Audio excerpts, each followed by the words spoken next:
things to you.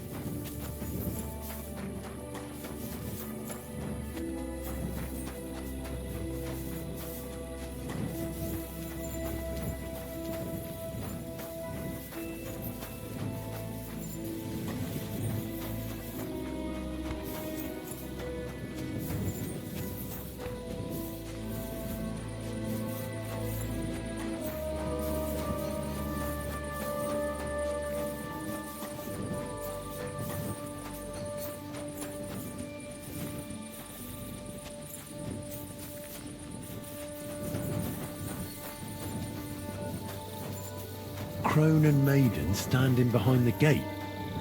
That was in Gable's riddle.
How many more times am I gonna have to poke around in corpses and shit for that damn cradle?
Greetings to you.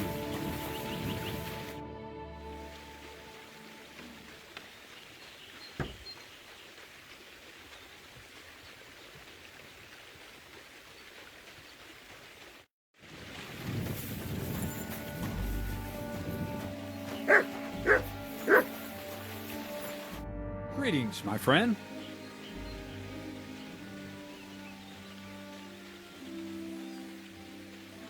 How about some more advice on sneaking around in Troskowitz? You've come to the right man. As clumsy as a blind dog and about as inconspicuous as a Well, I was focused mainly on my fight. I don't, but still. That's all. I have the book for you. Well, I must admit, I haven't had an apprentice this handy in a long time. Zinnik has nothing on you. I didn't even look inside. You had a treasure like this in your hands, and you weren't even curious to have a peek? Well, I suppose it's not for everyone. I'll have a look for myself. This really is something. But why is it all covered in shit, for fuck's sake? Well, the essence of life from the skies didn't bother you, and now you're squeamish. Oh, refining saltpeter. Boil wine and alum. Grind. Ah, of course, it makes sense. I'll study the rest on the way. Well, the last chapter of our story of knowledge awaits us. The grand finale. So what now? Do you have another job for me? Charcoal. Sulfur from Hermes Trismegistus. Saltpeter from the carcass pit. As long as Black Bertolt didn't make any mistakes in his calculations, we have everything. What Bertold? Oh, God damn it, Kraser, what's going on here? I'm tired of flying back and forth like a rag on a stick. I won't be led around by the nose. Will you finally tell me what's going on? Believe it or not, all this secrecy had its reasons. But now I don't have to hide anything from you. It's time. We'll meet with the others in the lair, and there you'll learn the whole truth. You go ahead. I'm going to get a few things ready here. All right, then. I hope you keep your word this time.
What'll happen now?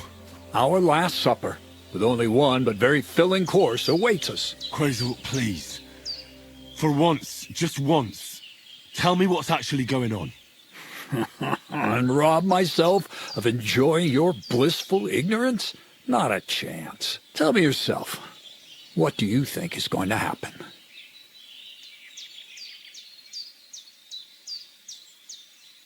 Well, hopefully I'll finally find out what the point of all this was. Or not, until you try another dose of niter. I wouldn't do that to him. Not today. Bonnie will start today. At least I'll finally see if she understood my teachings. Bonnie? First of all, I'd like to thank you on behalf of the whole gang for all the work you've done. We could never have finished the job without you. We found 2 new partners, you and Monarch here. It's good to have someone to rely on. So, it's time we started being honest with you. So you can finally learn the whole truth. Not yet. Let's pull up that uppity bastard's leg a bit longer. That's the fun part.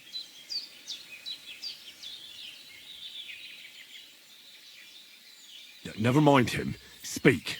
All right then. This whole time, you've been collecting ingredients and clues for us. But, so you wouldn't go nosing around, we always told you it was for something different than it actually was. The miller here calls it tackets. Tactics, you idiot. And everything worked out according to plan. So today we're finally close to our great success. With the help of Hermes Trismegistos and his successors, we'll finally complete the dream of all alchemists. Our magnum opus. Exactly, Barney. Well, this isn't making much sense to me. The magnum opus is a great work of alchemy. The greatest. Let's see then, Henry. What is it you think we're making here?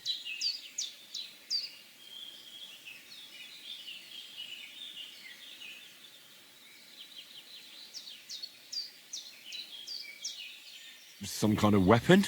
Well, Henry's not too far from the truth after all, don't you think? Actually, he's pretty spot on. Although weapons were our last order of business. Let's start at the beginning.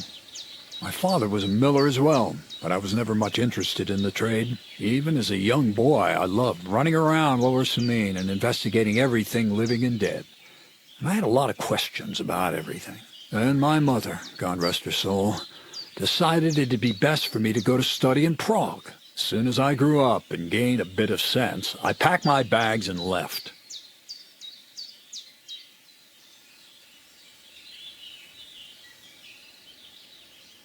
You must have had a real good mother for her to support you like that.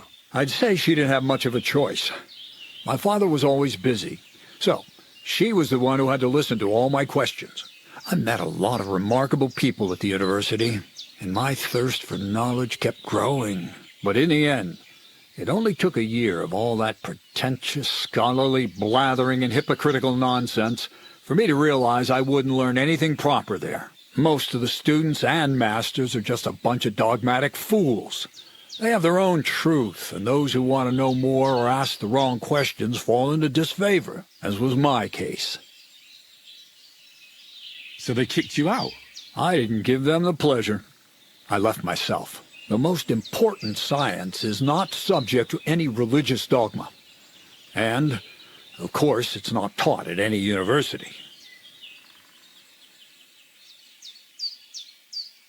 You mean thievery? Oh, come on. The art of combination and dissolution. The key to understanding the very nature of the world. There's only one queen of science. Alchemy. I returned to the mill in Lower Samine and started a new life.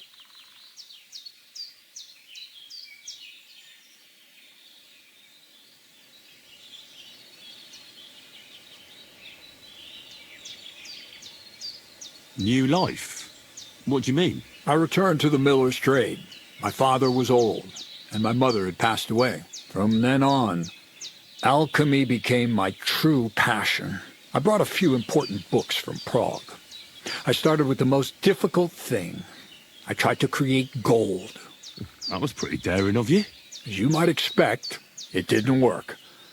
But after a few tries, I managed to create something entirely different. Once I tried mixing sulfur, charcoal, and saltpeter. I had a candle burning next to me. A gust of wind scattered the mixture, and all of a sudden, bang! I almost shit myself, I tell you. But then I realized I'd unwittingly created a miracle. Explosive black powder. So I was right. You're making weapons. No, it's about much more than that. We're all in on it now. I couldn't continue my experiments on my own, but Bonnie and Zinnig did a few little jobs for me. So he initiated us. But we just still didn't know how to do it right and not blow ourselves up in the process. And we used up a huge amount of saltpeter and sulfur. By the way, the manuscript from that Hermes Trismegistos Trismegistos was our shopping list and price list for material from Kuttenberg. Only we didn't know correct proportions. I looked up a few of my former fellow students and brought it up with them. And we found out that before us, some monk had already made the discovery. Some fella called Black Bertold, and that he even started writing a book called Feuerwerkbuch. We couldn't believe our luck when we found out there's a copy of it right here at Trotsky. And you know the rest. It's a discovery that will change history. In the right hands, it can make miracles happen. All it takes is a spark, and a storm of fire will sweep away the old world order. It will wipe out stupidity and ignorance, once and for all. And what will happen now? As I said, we're about to have our last supper on our journey to satisfy our hunger for knowledge. A feast of smoke and fire. Black Bertold never finished his book, because he never had enough ingredients for his last great experiment. But now, thanks to you, we do. We can finally finish Bertold's work and finish his book. We'll see with our own eyes what a barrel of black powder can do. I hope you're as excited as I am. I've heard enough. Now I want to see that with my own eyes. Let's do it then. Bonnie, is everything ready? Indeed it is. We can get started. Long live the beautiful new world.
Looks like it ain't working.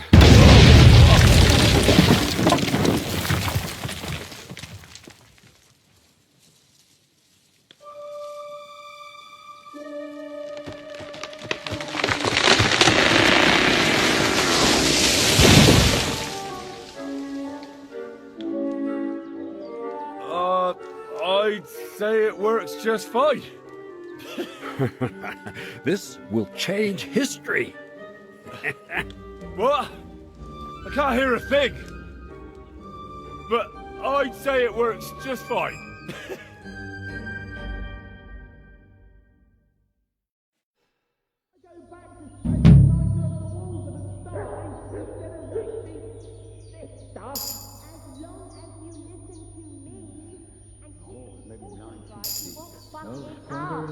White ash. You silly doggy.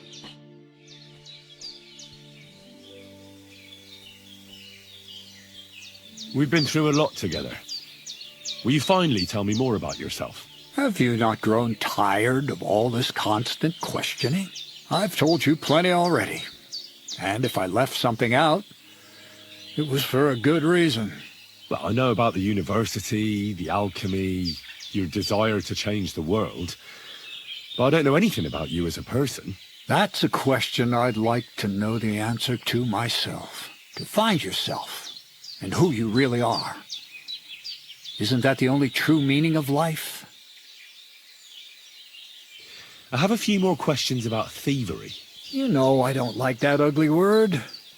What do you want to know about the art?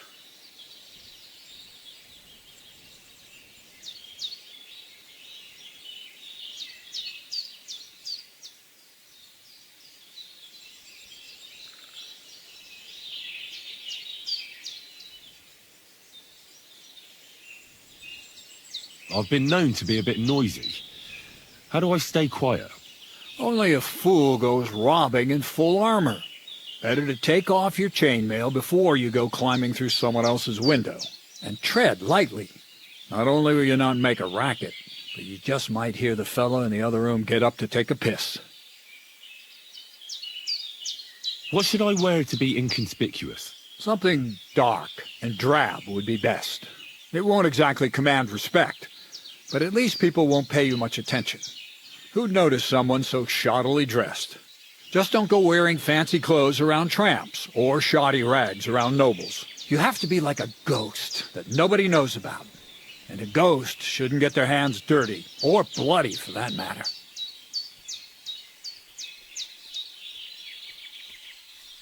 Well, a weapon in hand won't do me much good, but I feel more confident with it. Seems like everyone does nowadays. But if you're not looking to draw attention, a dagger in your belt will do just fine. All you need in your hand is a lockpick and a bag for valuables. But best to keep your hands free. If you get caught where you're not supposed to, neither a dagger nor a lockpick in hand will look too good. How should I handle light properly? Most guards and people you meet at night are either blind or drunk. The night is your friend. Stick to where the light doesn't shine. Dark clothing help out as well. And only a complete idiot doesn't put away their torch while robbing. And if you know how, brew yourself a Nighthawk. It tastes like piss, but it'll help you see better and keep you from being seen. How should I plan a robbery? Most people have the same routine every day. Pay attention to people's behavior. Who goes where and which way, when they rest and when they go to bed. When are they usually drunk? When you get to know your victim, you'll know when they'll be home and when they won't, and where you're sneaking into someone's house. Try a back window. Don't go for the front door. That's all. Thanks for the advice. That's all. Thanks for the advice. You really led me on about the gunpowder magazine, didn't you? A golem made of dough, souls inside saltpeter, the secrets of light and shadow. That was all just empty talk, wasn't it? Not exactly. It's all based on the real philosophy of the Jewish Kabbalah. I studied the writings of Bonaventura and Dietrich von Freiberg, but it was never in my interest to put their theories into practice. But they work brilliantly as a cover-up, don't you think? I really thought you'd have a golem made from dough walking around the mill, or that I could become invisible. Ah, but black powder is no less a miraculous creation. So for the last time, Crazel, what now? I'll do what I promised, and what will most likely be my fate. I'm going to gather together all the knowledge I've acquired and finish Black Berthold's book. I'll finish his opus. Uh-huh. And what about me? That's up to you, Henry. You're a free man. Lord Samin has no hold over you, and never did. You know, the inevitability of God's plan takes no interest in people like you and me. We'll always be little people, beneath it all.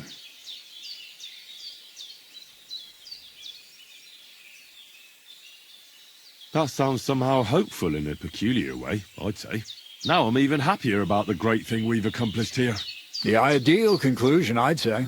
Maybe it's time to carry sacks at a different mill. But if you're still interested in learning a bit more, drawing from the well of alchemical knowledge... I know where to find you. Indeed. Crazel? The fuse didn't catch immediately. What's new around here? Nothing much, lad. At least I haven't heard about anything.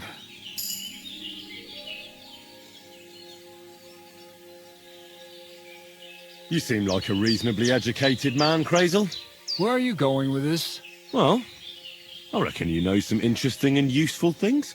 If you share them with me, it'll make it easier to endure all that bullshit you spew. I'm glad you know what you're getting yourself into. Are you interested in the theory of light, kinetics, or vacuums? That's a bit too fast for me. What I need is the basics. I have no time for the basics. Well, I'll be happy to give you some groschen for your troubles. All right. But don't forget, this will take some time. Throw in a few coins and I'll teach you whatever you want.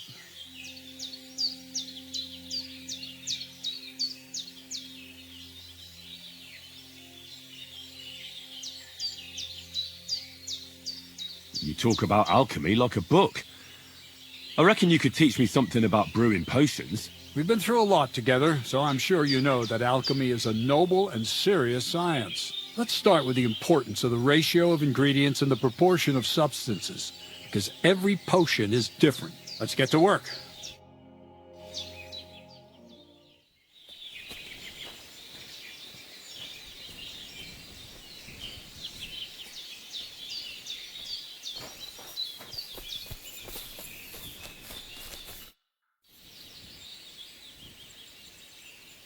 Where should I lie down? Well, it's best if you sleep upstairs. Go up the stairs to the next... What's new around? Nothing much. I'd like to learn... Well, all right. Throw in a few...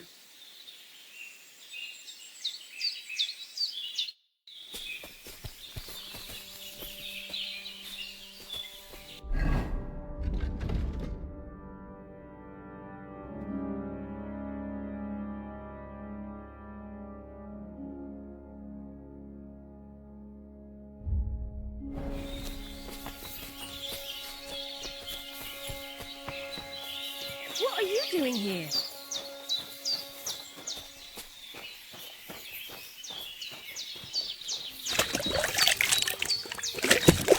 You silly doggy.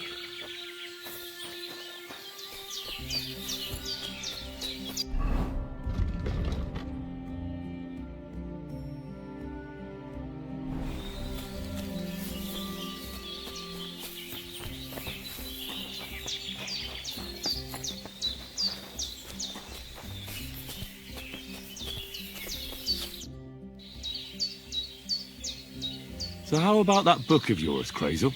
Wouldn't you like to know? All secretive again, are we? I thought we got past that. Sorry, Henry.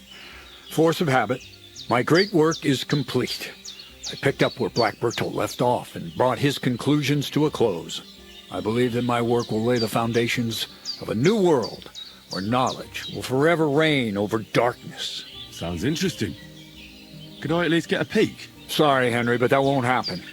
If anyone heard about the book, the church would be after me, like a dog after a rabbit.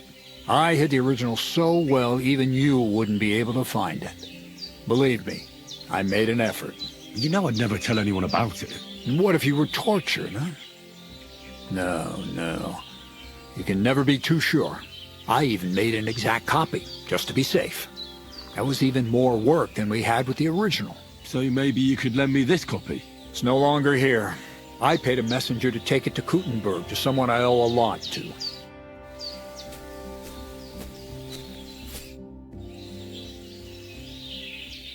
Crazel, where's the copy?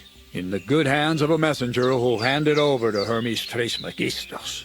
You're not going to catch that fella. He set off straight for Kuttenberg. Who's Hermes Trismegistus? That I will not tell you. Well, I hope your courier arrived safely and didn't lose such a rarity to a common thief on the way.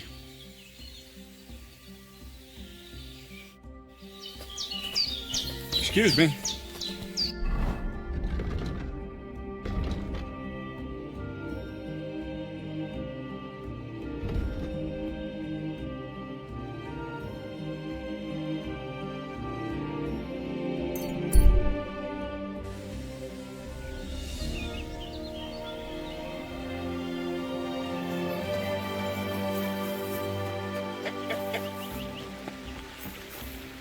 Greetings, how can I help?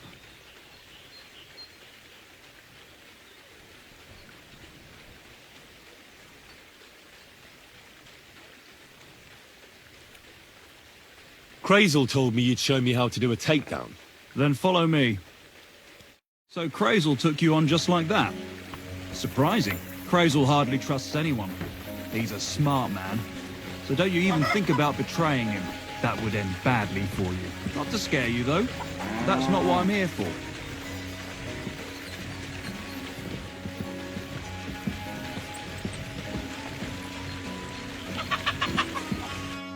Well then, it's easy. Sneak up behind me and choke me out. I won't fight back the first time, so you should have no trouble. Just remember, you mustn't let me see you. All right, I'll give it a try.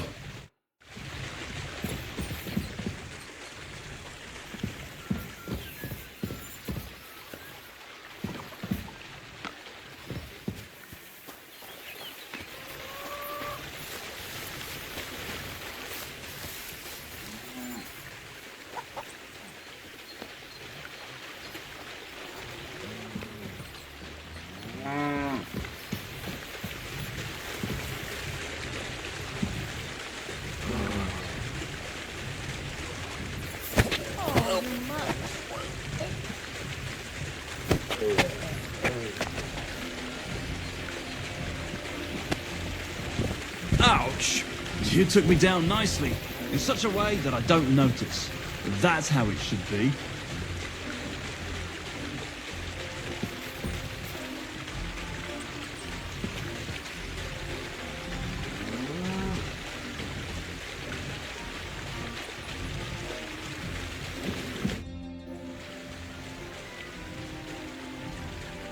I want to try my hand at pickpocketing. Crazel said you could help me with that too. Why not, since we're here? Careful.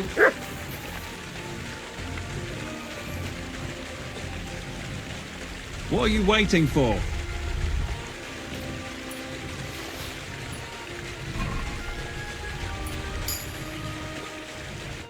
Let's begin.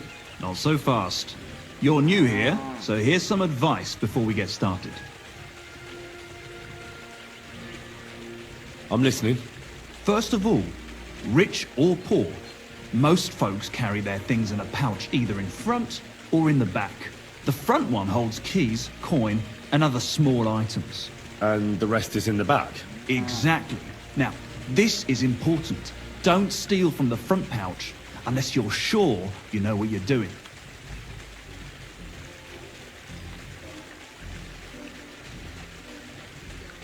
Well, what if I need something from it? Like a key to a chest? You can try taking it from behind. It'll be more difficult, but it's manageable if you're careful enough. Show me how nimble your fingers are then. All right, let's do it. Come over here.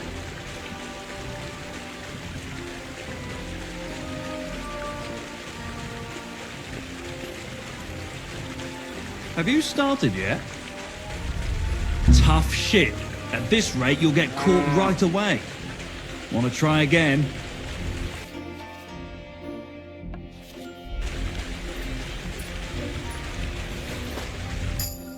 Done. Very nice. I didn't notice you at all, and that's exactly what you want. Now give back what you took. Here you go. What now? That's it. It's a simple art.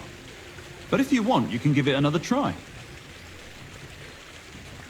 No more. Stop by whenever you want to give it another try.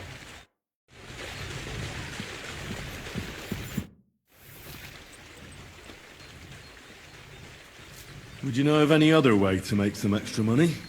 The only thing you can do in this backwater is steal cabbages. But go and ask those woodcutters on the opposite hill. You might find something more interesting there. Why the woodcutters? Just think about it. They've been cutting timber in the middle of nowhere for a pretty long time. And they get paid for every wagon they unload at the sawmill. They work all day long and don't move an inch. They have nothing to spend their money on. I think I know what you're getting at. All their earnings must be hidden somewhere in their camp. And it must be a lot of money. I like the way you think. I reckon I'll pay them a visit. But if you're stupid enough to get caught, don't say a word about me putting you up to it. You hear? First, I'd lose my job, and then they'd beat me to a pulp. Don't you worry.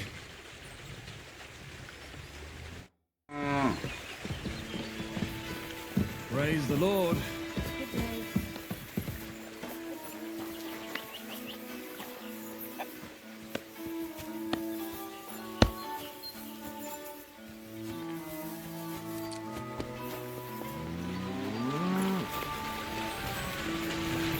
You silly doggy.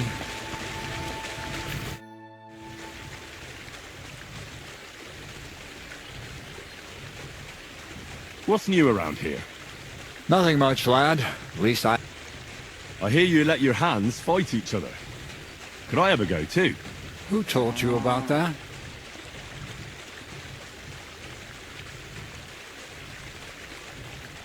Hensel told me.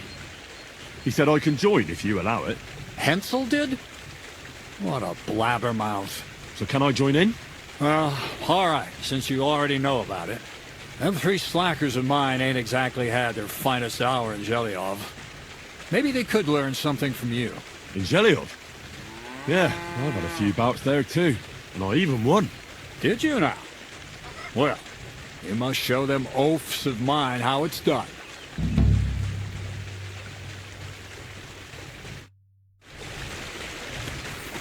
Christ, pardon me.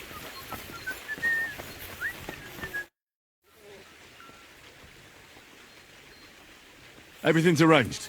So come on, let's fight. Look at you champing at the bit. You do have the coin for a wager, don't you? Wait, you never said anything about a wager. Did you really think we brawl just to pass the time? Well, maybe we do a bit. But still, if you want to fight, you have to wager something. If you say so. Here's the coin. Great. Get your ass ready for a good kicking.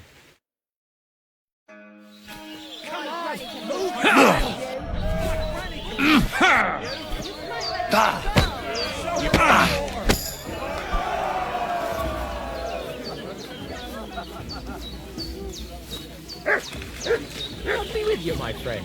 Greetings to you as well. God grant you health. Nice. Nice. You fight better than I'd have expected. Thanks. But we'll see how you fare against Malik. Oh, yeah. And this is yours. It's gonna be then. So, I went to see my brother. Now it. Talk about the inheritance. Well, Aye, your what funny stuff. kicks in the ball. Don't you? We'll see. And what about the? Here it is. That's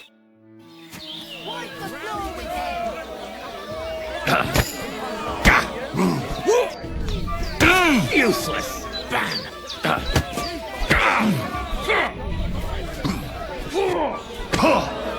Just you wait.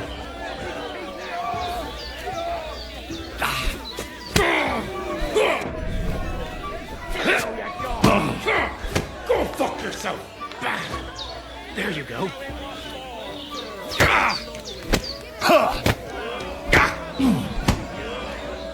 Come closer.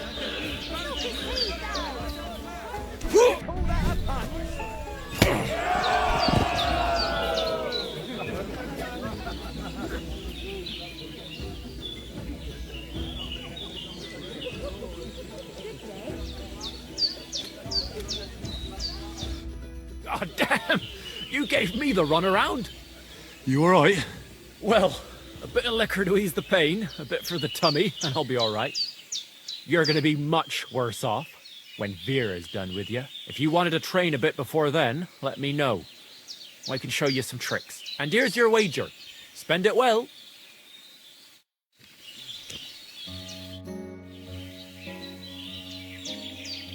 I'd like to learn something. What is this about?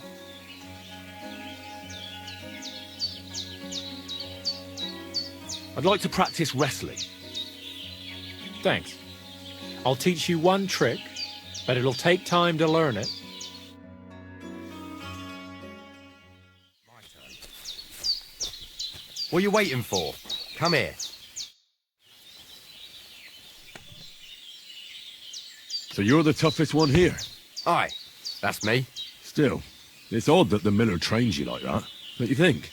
I just do what I'm told. You'd rather keep things to yourself, eh? I suppose. I want to fight you. Are you sure? I could break you in half. Don't you worry about me. Well, shall we? Well, if you say so. Got the coin for a wager? Yeah. Get ready then.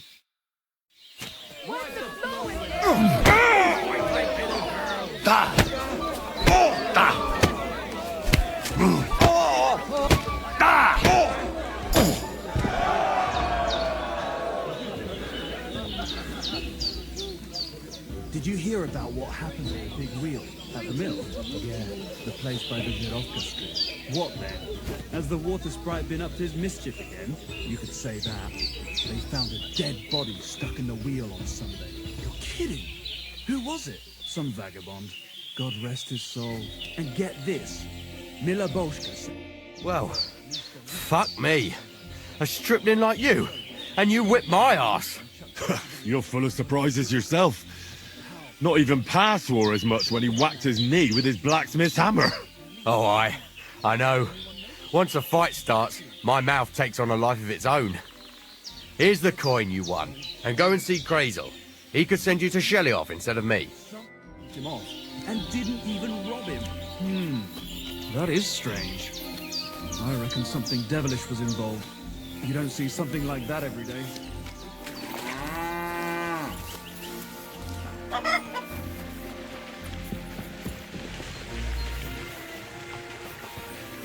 Good doggy. Good boy.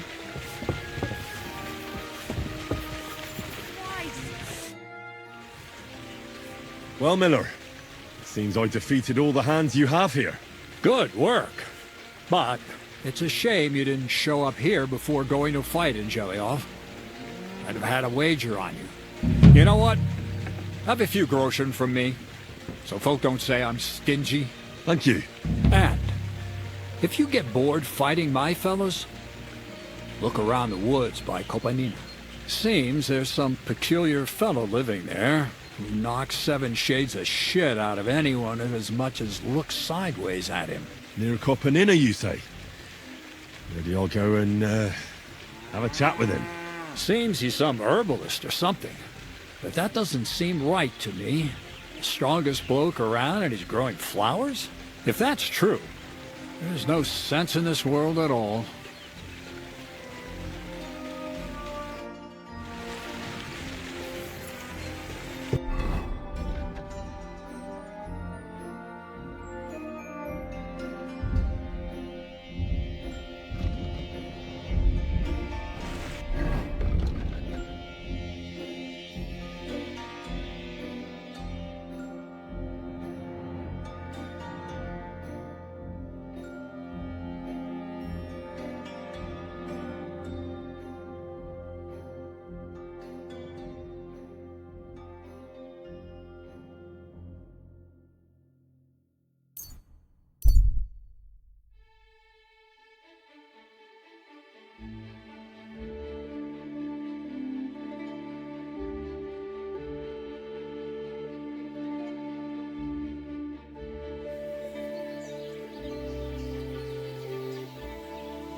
What are you doing here? Get lost.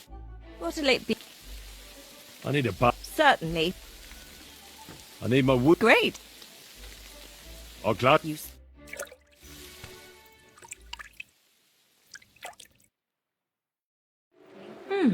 I reckon that's it. Take care of yourself out there, friend.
Whoa.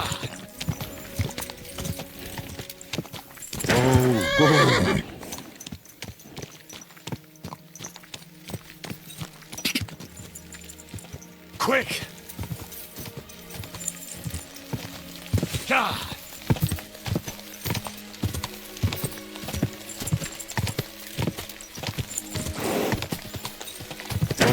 Whoa.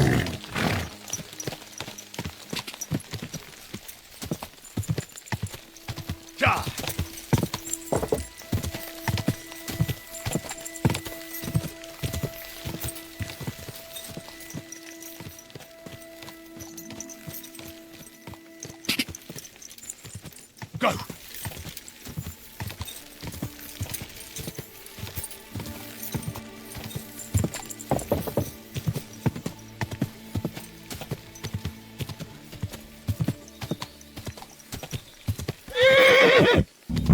Whoa.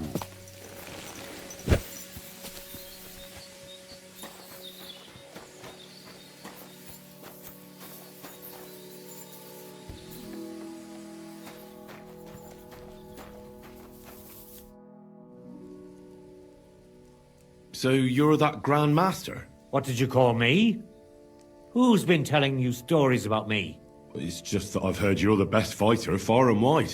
Ah, so that's what this is about. I haven't been called that in a long while, lad. And who might you be? My name's Henry, and I know a bit about fighting myself. I reckon I've beaten every fighter in the region, so I got sent to you. You mean to beat me too, eh? I don't know. I'm getting too old for this sort of thing. Well, I came all the way here to see you. I'm giving you the chance to hit me with impunity. Do I really have to try to convince you? At least embarrassment doesn't hurt. But bruises, cuts, and a broken nose, on the other hand. I've been through a lot worse. You won't dissuade me with that. All right then. If it's really what you want, let's dance. But I have two conditions. First of all, we'll only fight once. I don't want you begging for a rematch when you lose. And second, the fight ends when one of us gives up. I don't want to have to try to revive you. Got it? All right, agreed. Should we get right into it? Fine. Let's get this over with. Let's go over there, so you don't trample my herbs. Ready? God be with you.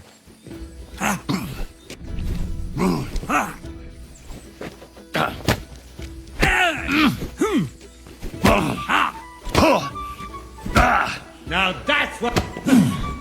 No, you don't. You're telling me you beat all the fighters in the area?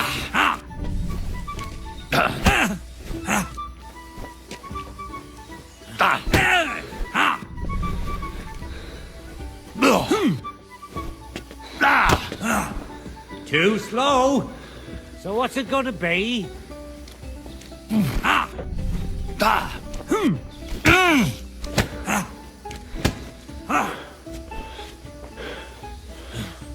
I'm too old for this shit.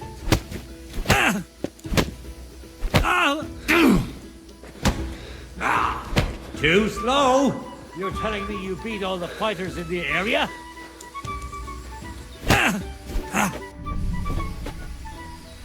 So, There. That's that. You really gave me a licking, lad. Who'd have thought you had it in you? You pack a hell of a punch yourself. For a herbalist, that is. Well, now what? I'd hate to send you home empty-handed. I didn't challenge you for money. And I'm not offering you any. Let me clean up your wounds at least. Or I could show you how to treat them yourself. What do you say? Actually, why not? I could stay for a little while. That's more like it. And listen, what if that moment were to last a little longer? I have some lovely aged mead here. We could chat a while. I don't get many visitors here.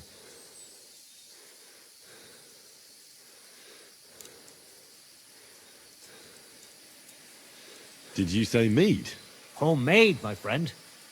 Come, let's have a toast to our fight.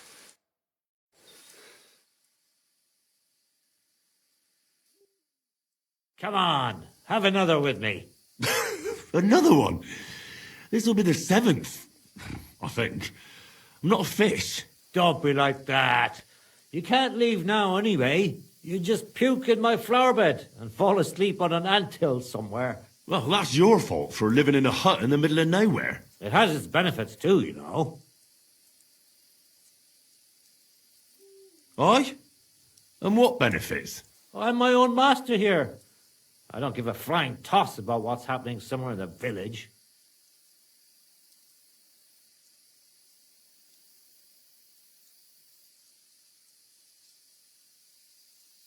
Isn't it a bit of a lonely life? Don't make me out to be some kind of hermit. I get people coming here for herbs, salves, and once in a blue moon, someone comes and challenges me to a fight. Does that happen often? Not the fighting part, but people have been coming here for herbs more and more often. If they're polite and ask nicely, I even let them pay me back later. Times are tough. What made you move to this lonely place? You think someone forced me?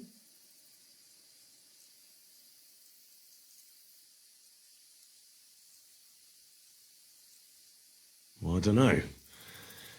I've never met a herbalist like you. You know what, Henry? You're a solid bloke, so I'll tell you what happened. When I was about your age, I worked as a hired hand in Troskowitz, where this girl took a liking to me. Sarah was her name, but I wasn't interested in her, and I told her right away, but trouble still found me anyway.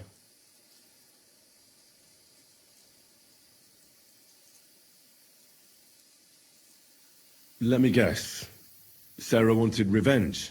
Maybe, but she also might have been completely innocent. All she did was complain to her brother, and he put 2 and 2 together. What do you mean? Don't worry about that. Come on, you can tell me. What happened with Sarah's brother? He realized it wasn't just about his sister. I never liked any girls. I reckon he'd found it odd for a while, and Sarah just gave him a reason to confront me about it. He gathered some of his friends, and they came to explain how they treat animals like me.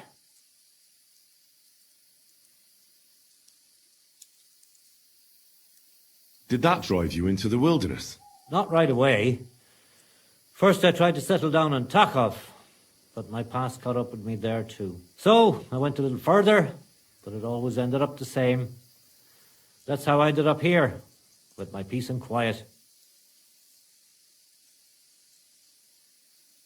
But if it's true what they say about you, you beat them all up, right? Or are those just rumours? No, it's true. I'm not proud of it, but if I hadn't done it, they would have beat the life out of me.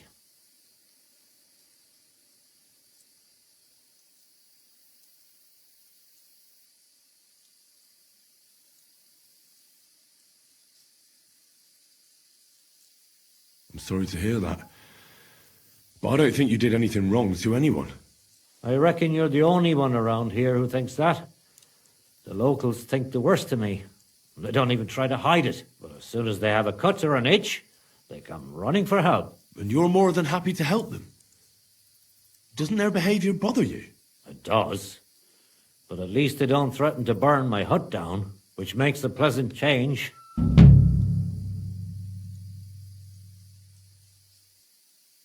You said you could teach me something. What was it? Other than fighting, I'm pretty familiar with all sorts of herbs. People come to me with various maladies. And you always heal them? Always. Always when there's still time. Sometimes they'd be better off going straight to the priest.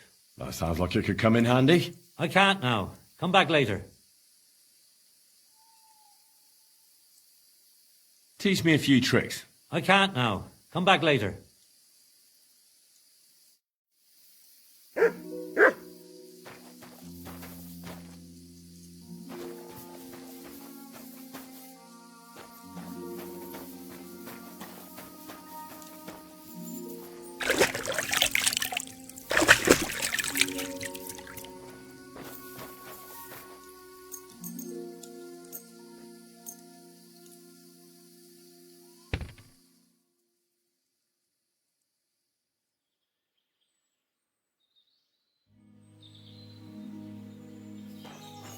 Oh, you pooch.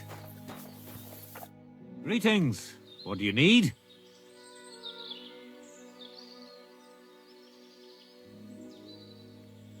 Why did you become a herbalist? Let me guess. It seems like a woman's work to you, eh?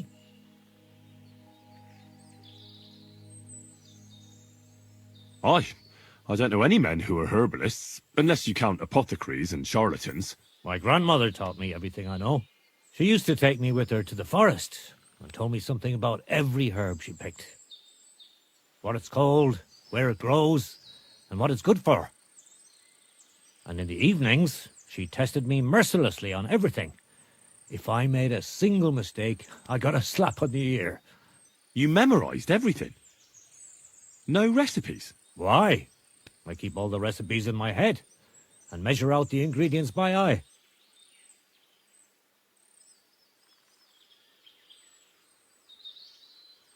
Isn't it dangerous not knowing the exact amounts and mixing the potions by eye?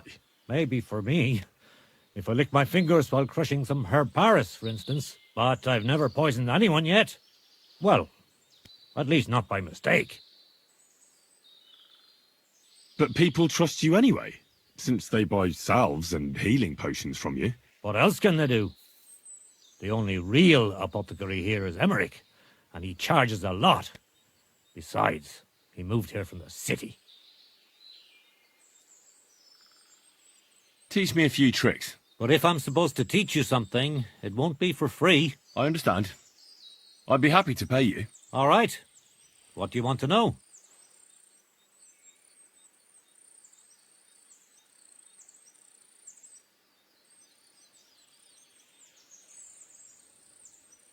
Do you live here all alone? What wilderness? Oh, not really. I understand. But don't think, but it's true. You get strange people. My advice, no doubt. Where exactly? In the rock.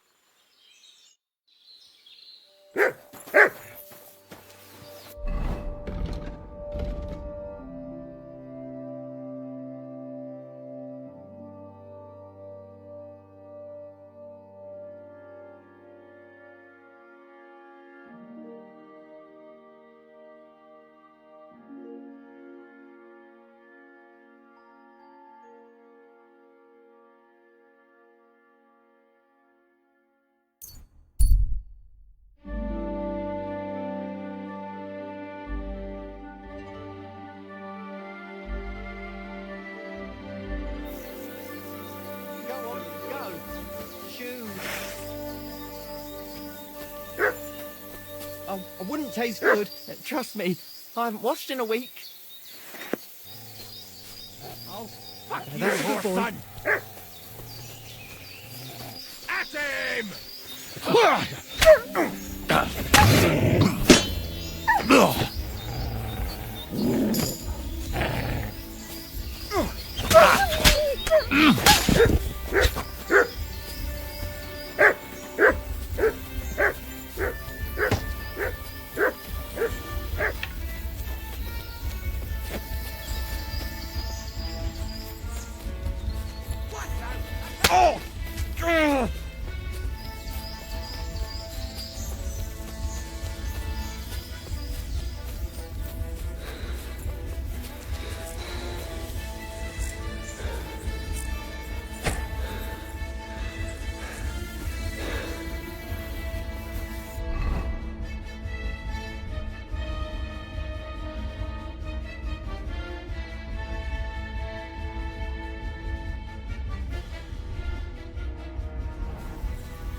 Fuck her!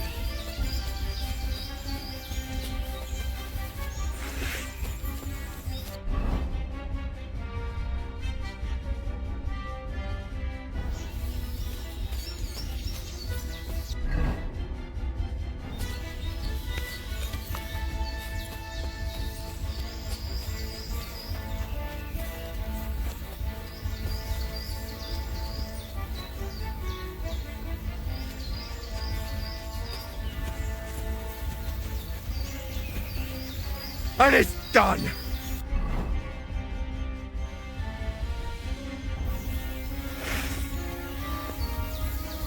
Never fear, I'm here to help.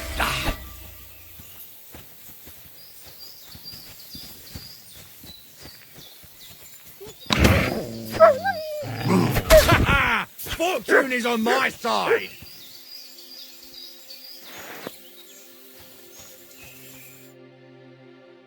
Holy shit, that was a close one. Thank you. I'd have been shredded to pieces if it wasn't for you. Jesus Christ. It was nothing, really. The main thing is you're safe. Nothing? No. I have to repay you for your bravery. Here, take it. It's not much, I know, but it's the best I've got. And thank you again.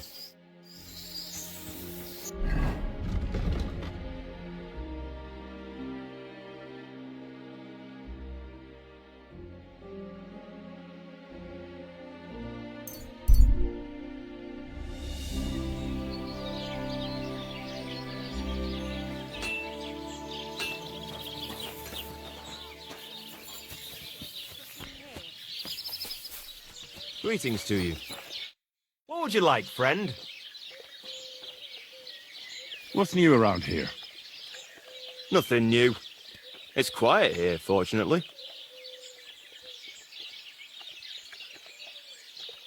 Can I spend the night here? Just the one. I'll let you sleep. Agreed. Here's some... Agreed. There's plenty of...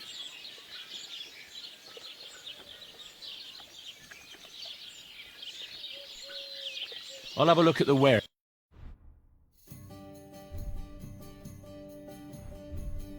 Ah, well, what can you do? Farewell, then.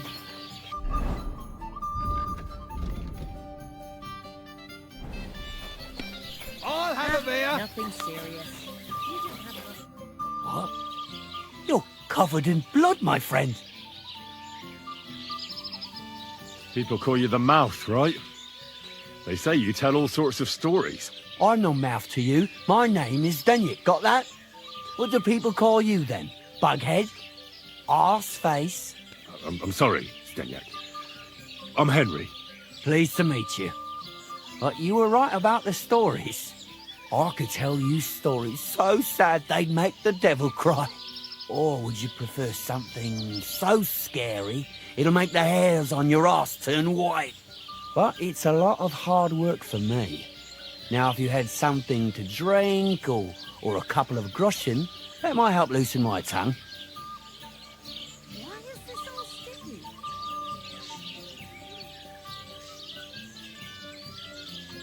I know quite a few stories myself. How about a trade? A story for a story. All right, then. But if it's the one about the magic porridge pot, don't bother. I've heard it 100 times. And that story always leaves me feeling hungry. I know a romantic tale about a knight, his lady love, and 3 impossible tasks he had to undertake to win her heart. He had to bring her the sweetest wine, tame the wildest horse, and make a crown with the rarest gem. And then? What happened when he'd done all 3? Well, the lady of his heart showed her gratitude by giving him the most precious thing she had. And I'm not talking about gold. Ho! A raunchy ending. That'll be popular with the lads round here. If I were you, I'd make it longer. To last a whole evening. Add a wicked stepmother, that sort of thing. It'll be a hit. And now, I'll tell you a tale in return. So what kind of story would you like to hear? I'm far too old for fairy tales. Tell me a scary story. One with blood and violence. Don't you worry. I've got just the one. I just hope you don't shit yourself with fear. So, once upon a time, there lived in these very lands 2 brothers. The older was called Kuba, the younger, Matthias. They were both woodcutters, like their father and his father before him. One day, at the height of summer, they were working in the woods. The air was as hot as a furnace, so Matthias went to a nearby pond to cool himself. But as he was leaning over the cold water, there was a loud splash. His axe had got loose from his belt. In haste, he began to search the muddy bed of the pond, and his hands soon touched something hard and heavy. He pulled it out and could not believe his eyes. He pulled out an axe. Yes, but not his old one. It was an axe made of pure silver. Good God. I'd grab that without a second thought. Maybe you would, but Matthias would never. He was an honest man, and with a big swing he threw the silver axe back. He searched the pond again, and this time he pulled out his own axe. Nothing but dull iron and old wood.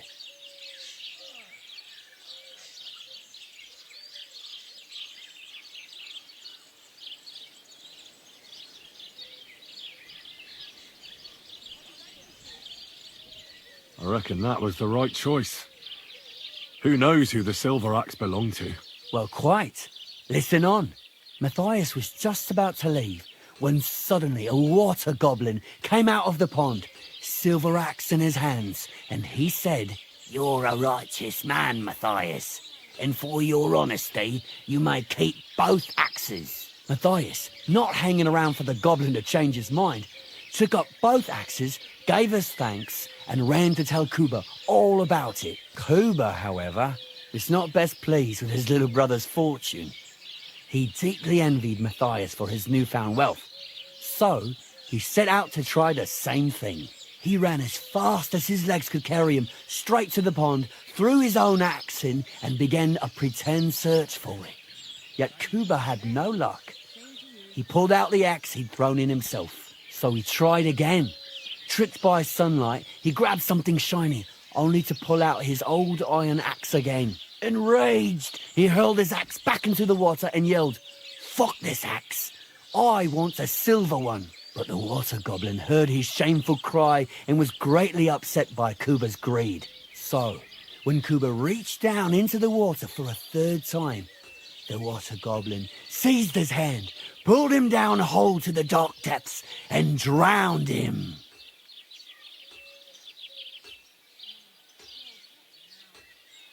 Well, all was as it should have been. It was Kuba's fault.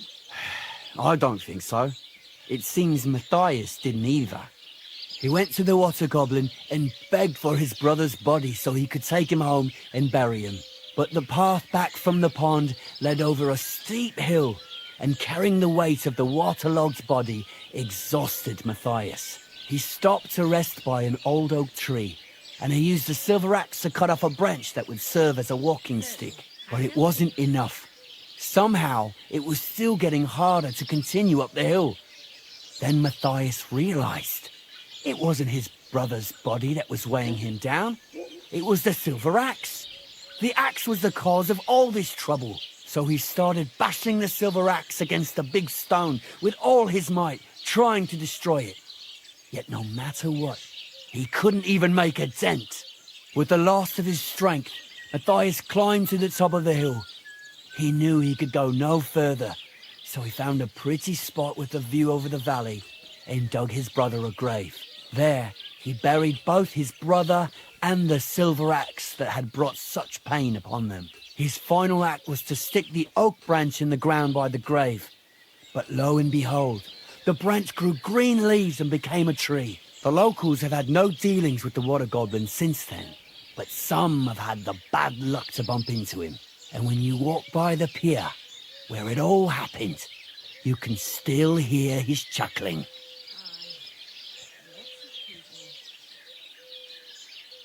That was a very nice story.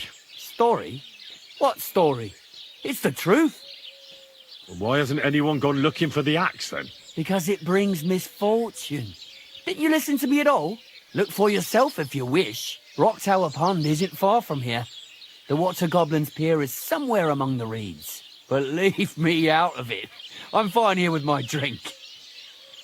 Farewell. And wash up a bit so you don't scare anyone, eh? Excuse me.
Quick!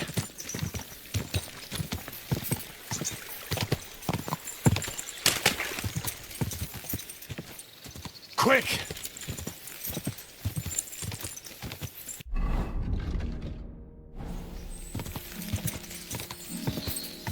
Ka! Whoa! Your money or your life?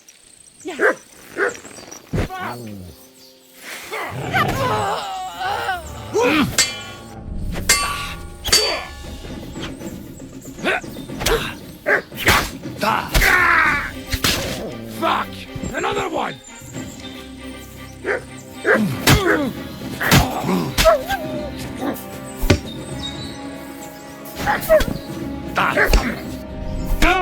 You bloody pulp fucker!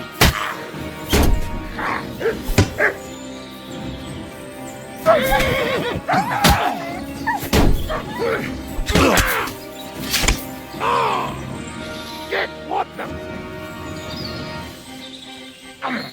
Get your eyes out! Bad luck!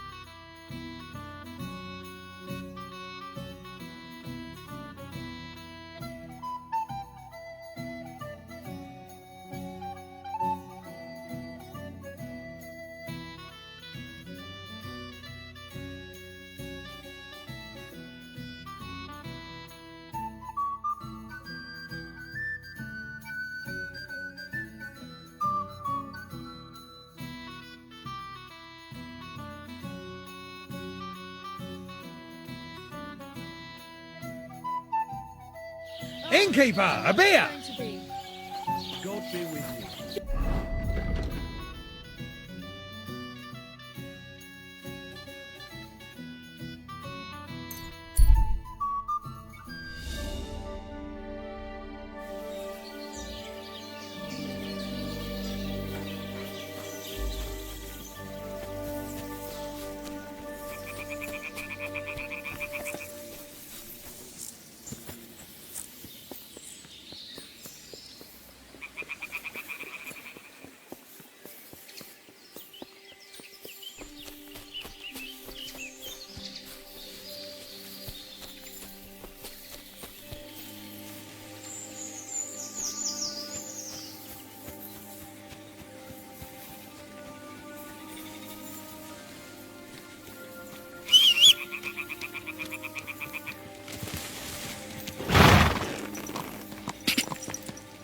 Go! Go!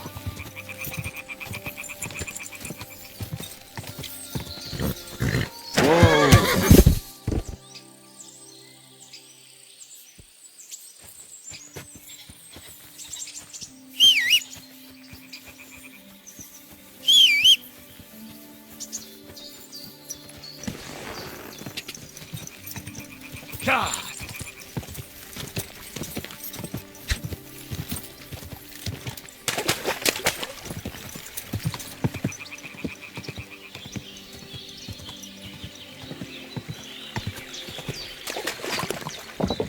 God!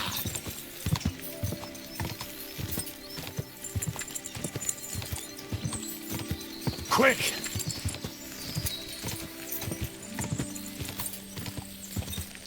You hear about what happened? Now you're gonna get God! it.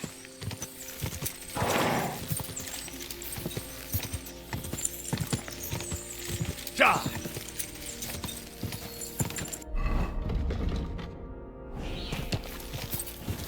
Whoa! Whoa!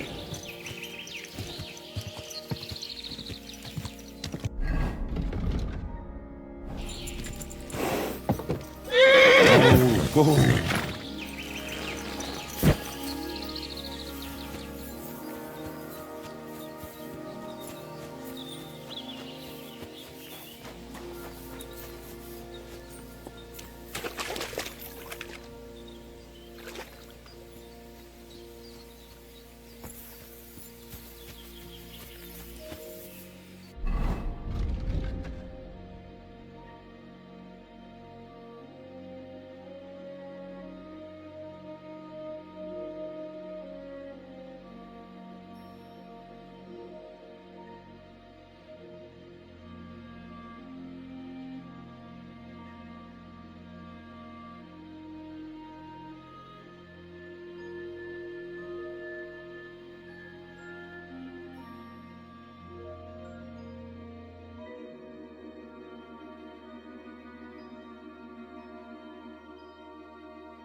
Could this be the pier from Zdeněk's story? He said Matthias carried Kuba's body up the hill from here, up to an old oak tree.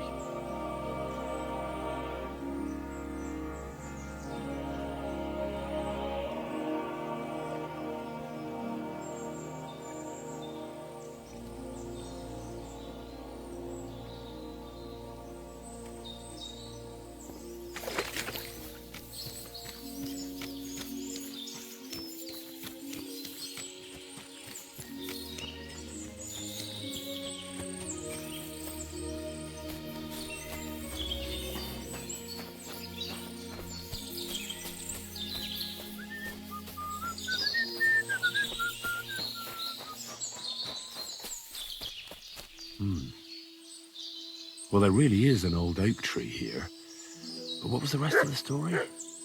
Something about smashing the axe on a rock.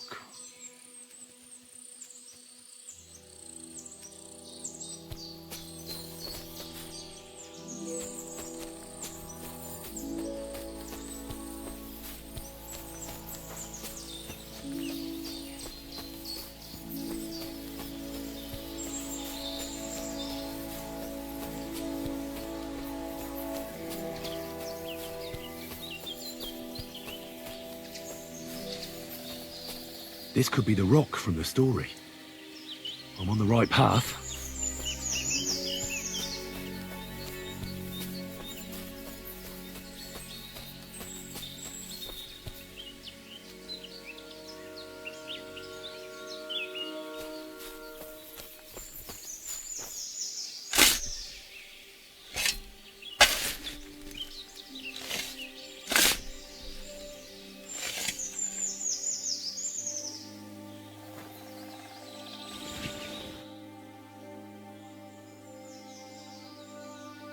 God in heaven. This really is the axe.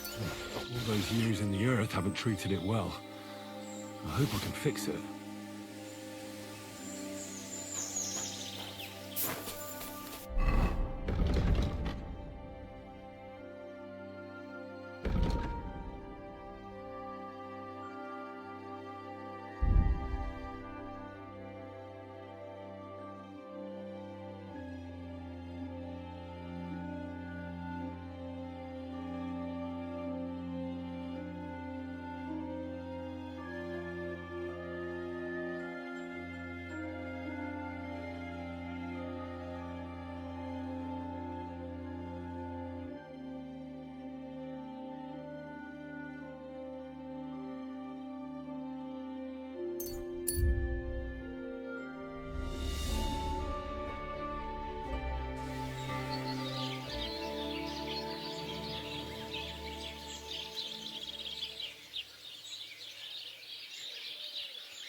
doggy. Good boy.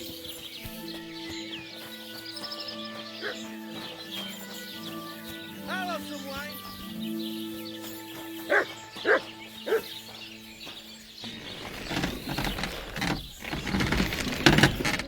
How can I help you today?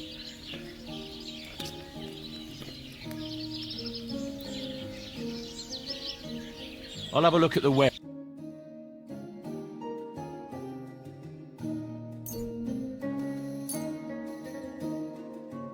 I hope you'll be satisfied, my friend.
I should move it.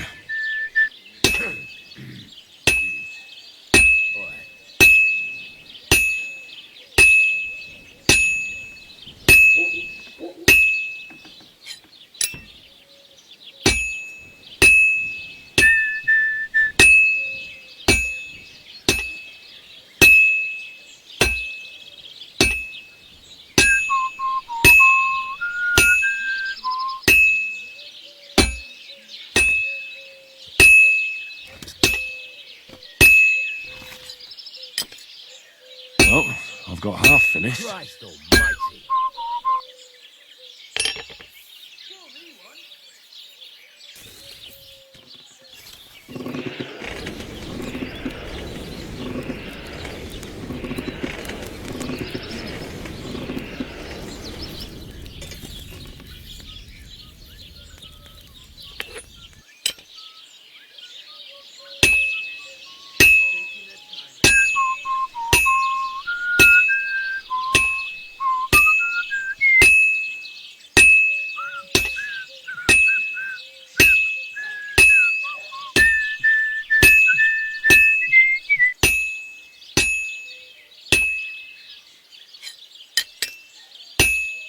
Just a bit more and I'll be done.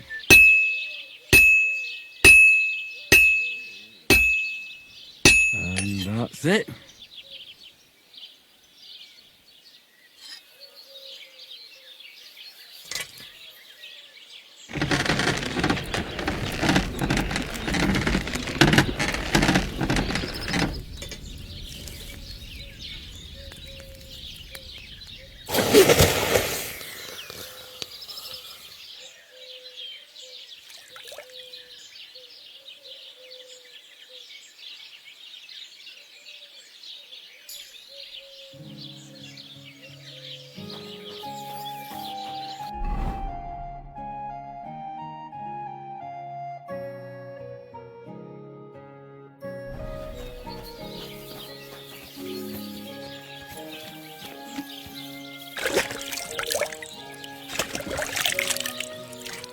You have a kind master, eh, Trouble?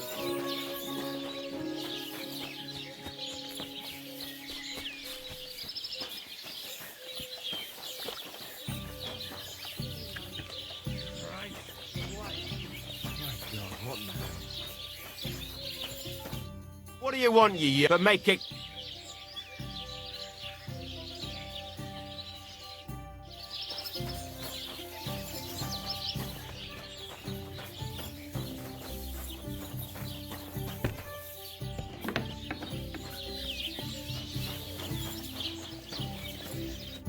Good day to you.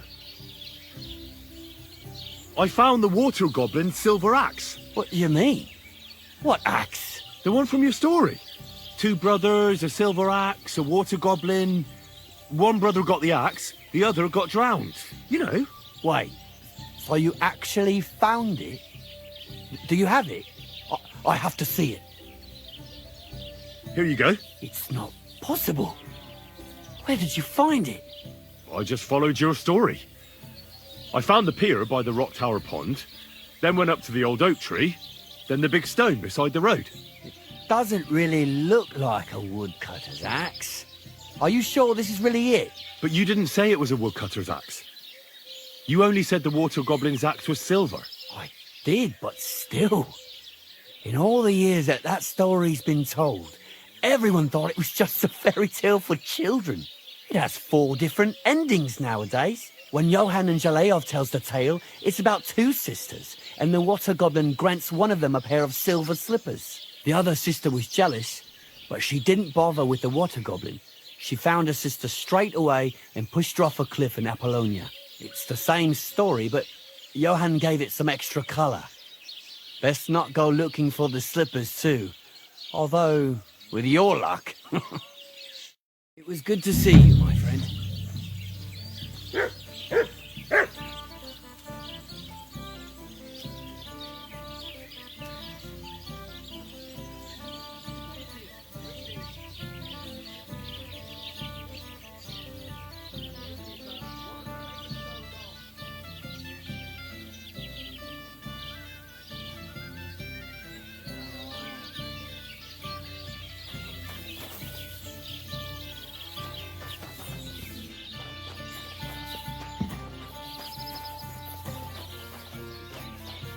What do you need? Hurry up!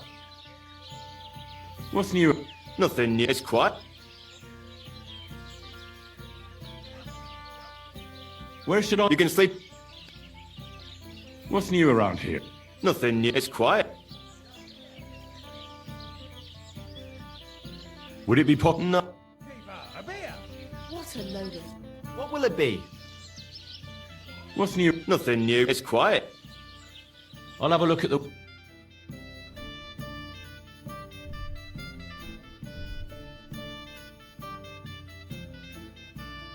Why are you wasting my time if you don't want anything then, eh?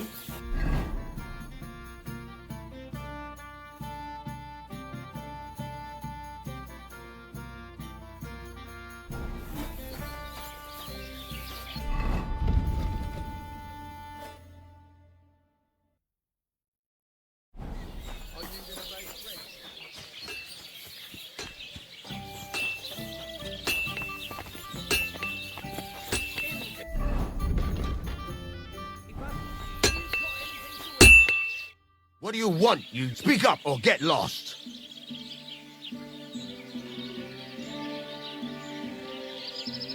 There's a couple more things I'd like to ask away. What good does it make? How do I know a good strike? By the it ring.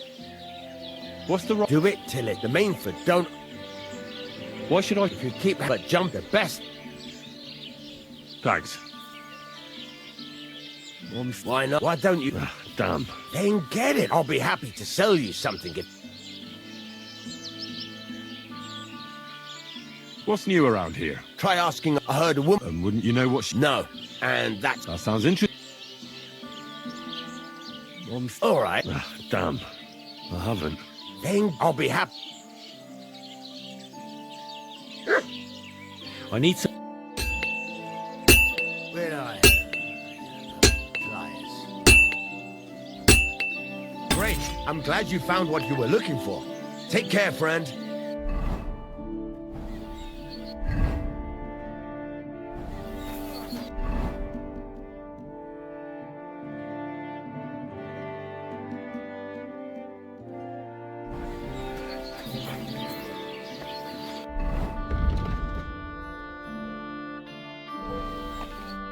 What do you... And what sort of work do you have for me, blacksmith? There's this fella who's a thorn in my side. I owe him something. And I need you to make this problem go away.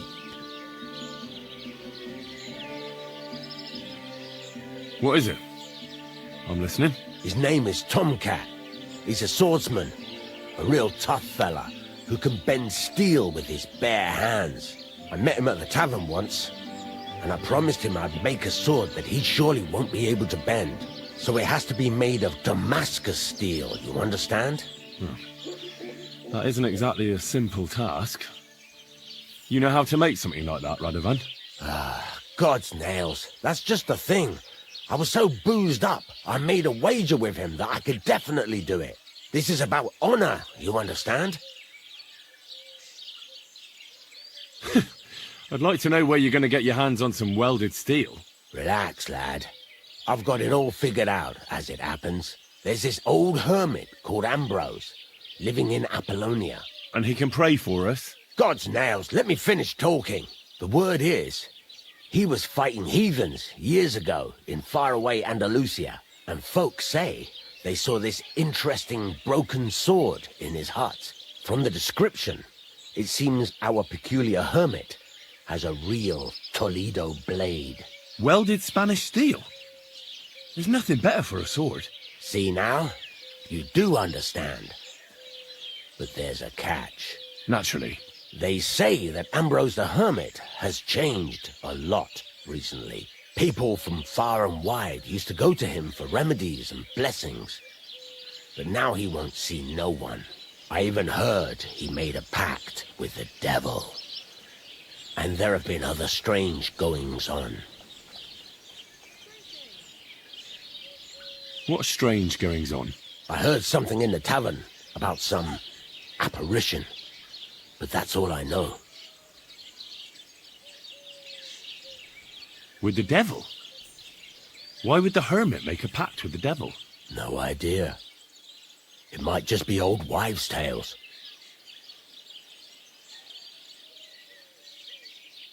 Where can I find the hermit? Do I look like someone who goes to a hermit for advice? I know he has a hut somewhere in Apollonia. But you'll have to ask the Truskovitz womenfolk if you want to know more. Right. I'll try to find out more about the hermit's sword. Go and see Betty from the Truskovitz tavern. She knows all the gossip.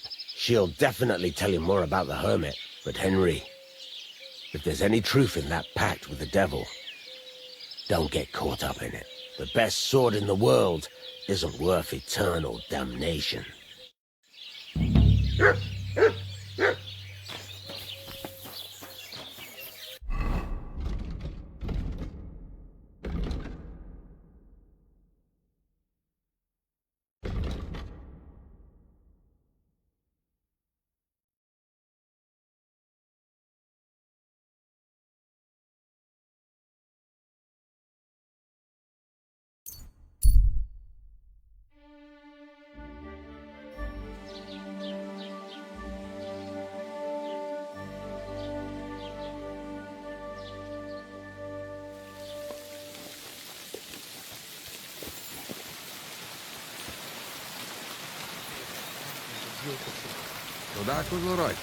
Edjunk, Estuini. Silly doggy.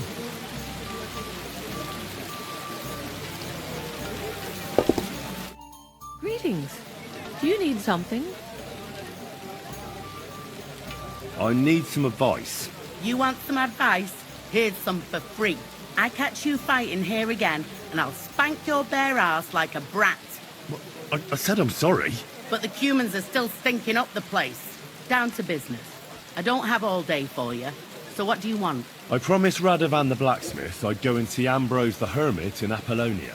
My God, lad, stay away from them rocks. Ambrose the hermit sold his soul to the devil and won't talk to nobody no more. Yeah, I heard that as well. But it seems a bit far-fetched. So why would an evil spirit suddenly start appearing near Apollonia? It's the devil's work, believe you me. And has anyone sent to the castle for the priest? Not at all. Bailiff Thrush is keeping it quiet so far. 4 strangers came here yesterday. They sat in the corner there, but once they heard about the apparition, they started to take a big interest.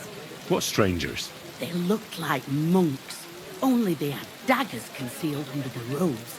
I saw them clearly. I'm telling you, There's something fishy going on around Ambrose.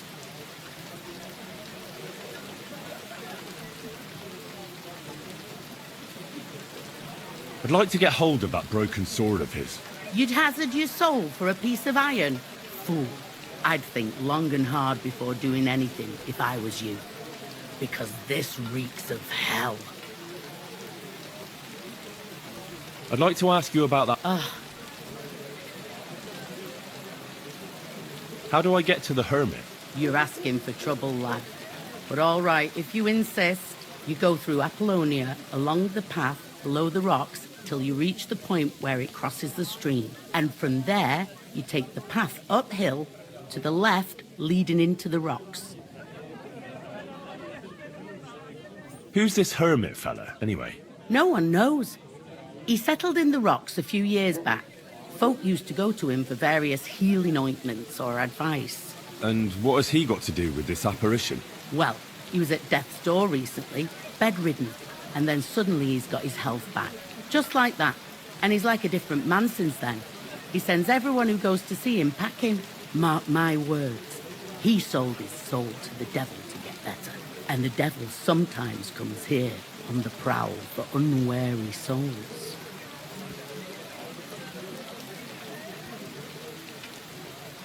Where did these peculiar monks come from? Hard to say, but they rode in on well-fed horses. Monks on horseback? That's definitely odd. Well, Bashka the Butcher says they came from the bishop about that diabolical apparition. In short, the Inquisition. What do you know about this apparition? Stanislav, the herds boy. He comes running into the village that night, all terrified, saying he'd seen a rider from hell in Apollonia. And the very next night, it appeared in the rocks below the road to Tahov. There's this conciliatory stone cross there. And the next day, it was at a funny angle. There's some devilry in it for sure.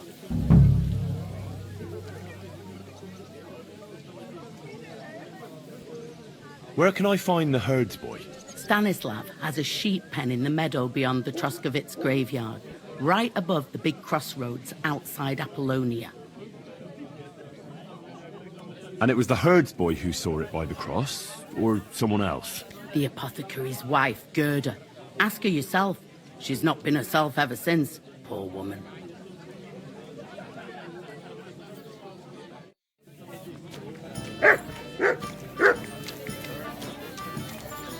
I'm sorry.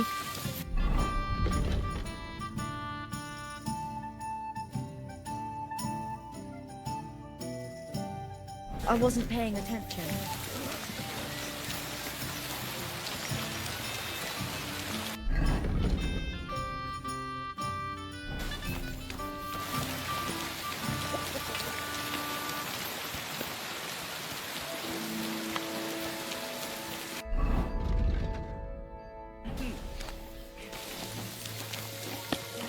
You're a kind master.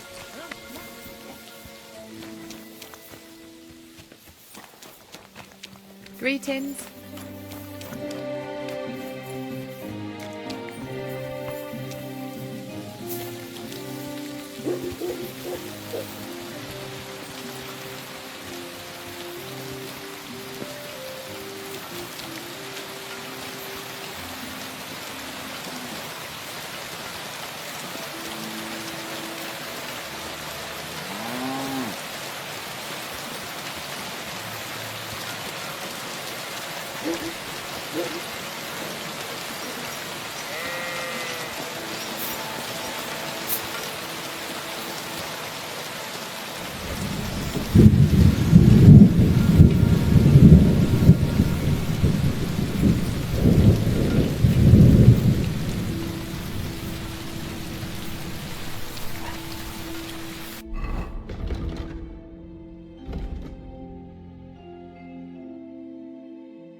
Go!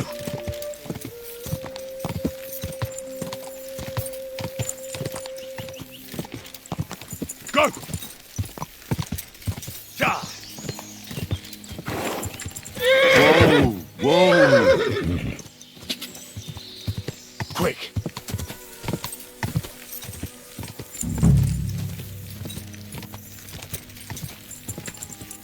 Ja!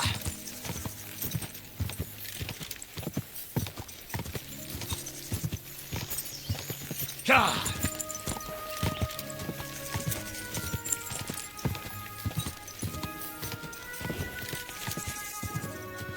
Ja!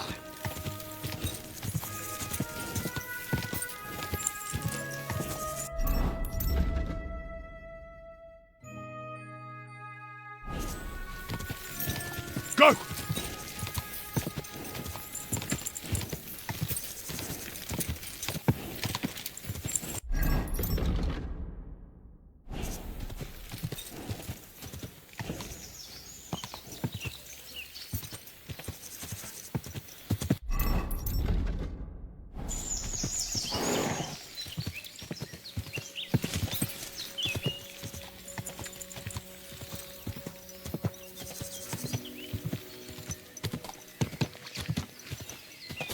Whoa! Whoa!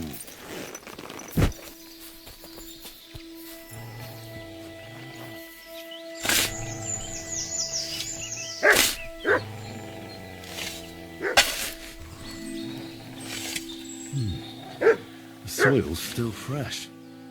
Someone was digging here recently. One thing's certain. It was definitely no apparition.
hear you saw some diabolical apparition.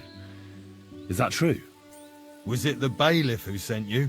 Or old Croper? No. I want to go to Apollonia to see Ambrose, the hermit. I've heard talk he's somehow linked to that apparition. So I need to know what you saw that night. Why do you want to know? Forget that shit, pal. It reeks of fire and brimstone.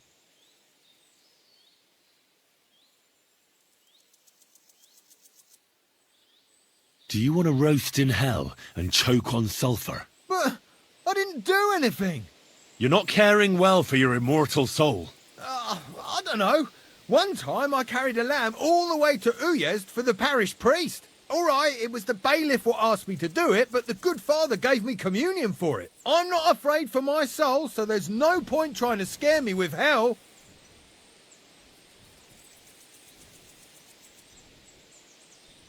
Siegfried said you might welcome some help. Aye, and you've come just in time, lad. I just bought this fucking animal from Siegfried. He gave me a friend's discount, but I shouldn't have taken that ram even if it was free. Slow down a little. What ram? As soon as he got a sniff of wolves, he hightailed it out of there. You think a sheep would stay in the herd? Aye, exactly. This ram ran off straight into the deepest, darkest forest, and I'm supposed to look for him there at my age. The wolves are said to be in that part of the forest. Let me guess. You want me to go in there?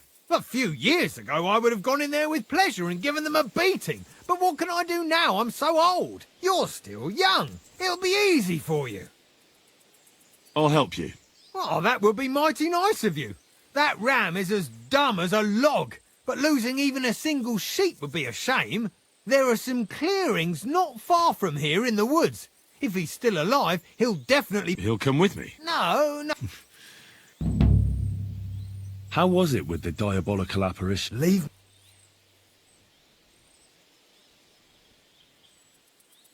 Look, mate, I'll gladly give you a few groschen, but spit it out now.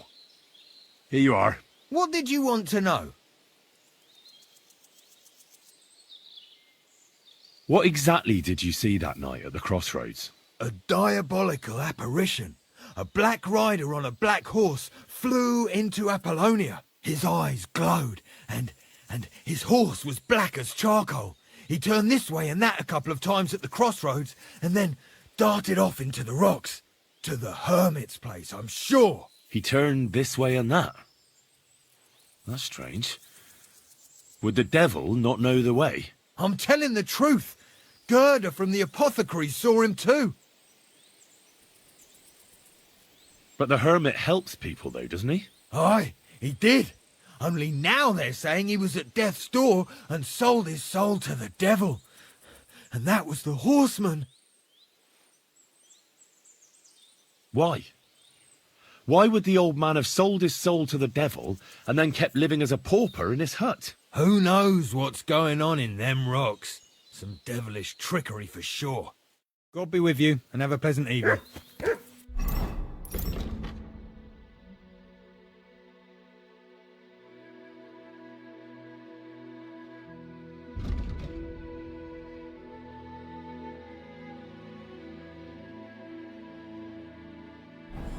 I'm sorry. That herdsboy really did see something. And the trail leads into the rocks.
It's Ignatius.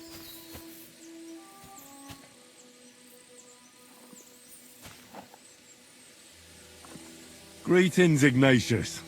I heard you were lost. No, you don't say. You're lucky the wolves didn't get you. Don't worry. I'll get you home this time.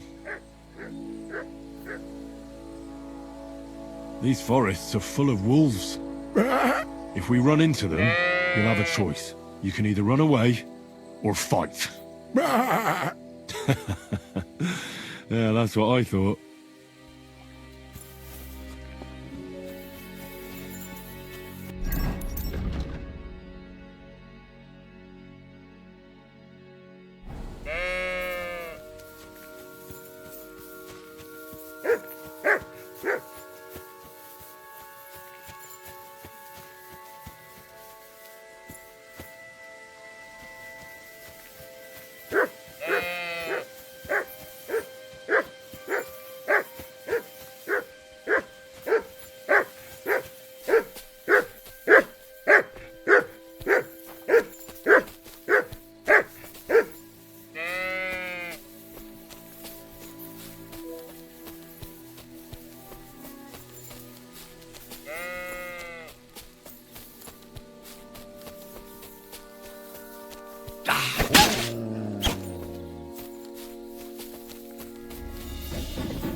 Well, I'm back.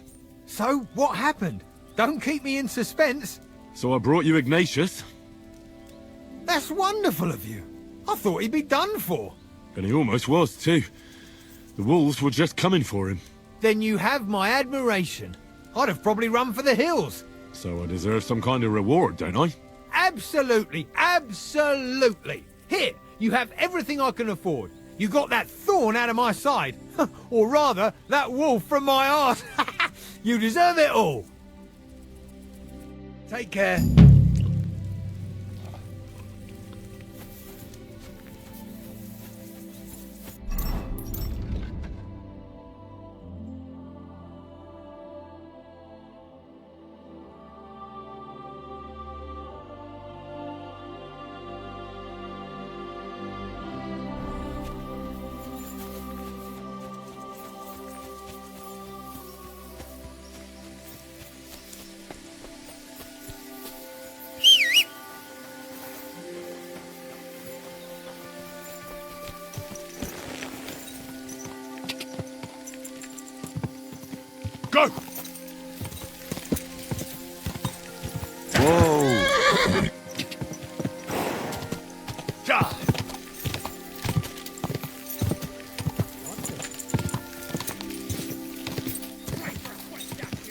Quick!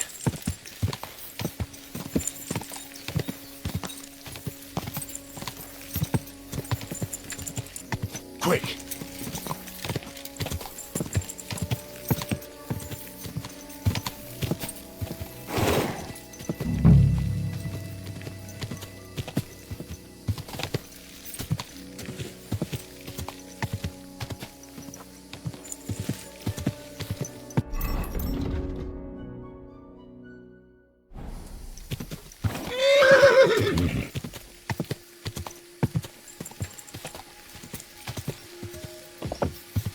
Whoa!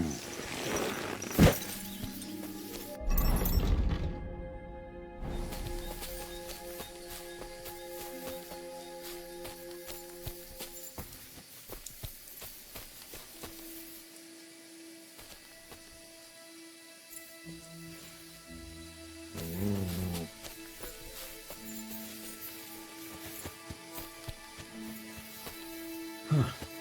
A horse? What's it doing here in the woods? I should take a closer look.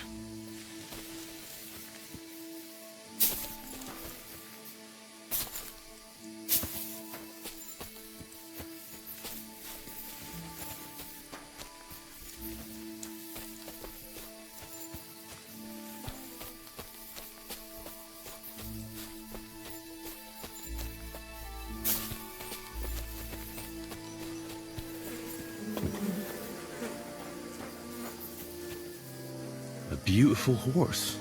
Black as charcoal. The herds boy wasn't lying. And you don't smell of brimstone. You're just an ordinary horse. Someone really did come to see the hermit. But it wasn't the devil.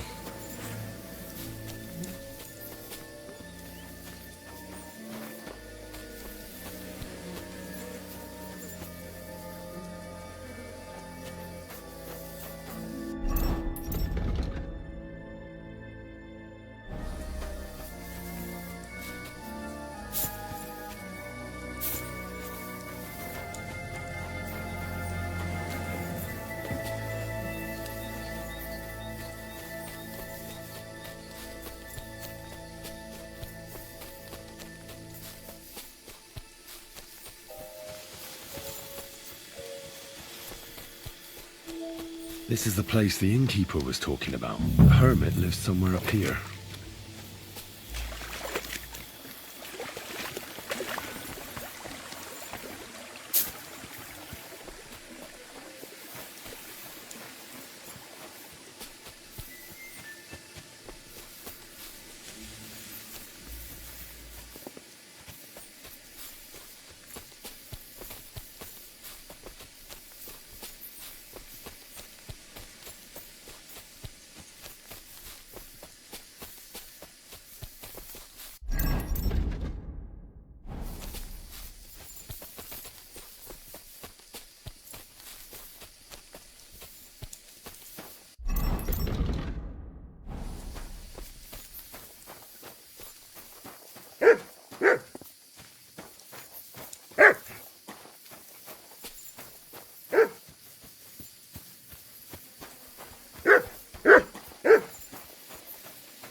Just a little longer.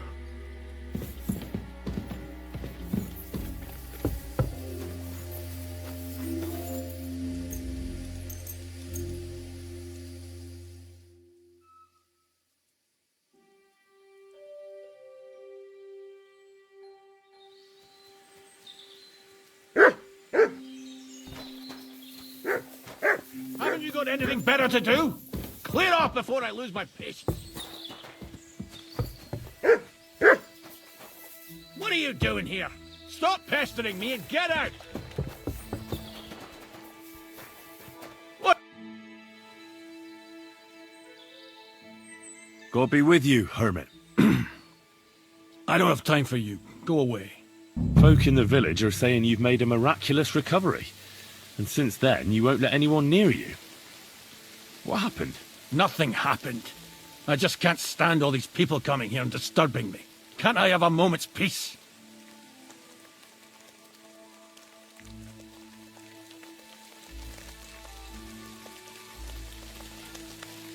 Judging by what I've heard about you, you're a bit fishy, Hermit. What do you mean? Well, there's a lot of talk about you in the village. They say you've made a pact with the devil, and they're summoning demons from hell. Old wives' tales. What do I care about such nonsense? Well, but supposing it isn't nonsense? Of course it is.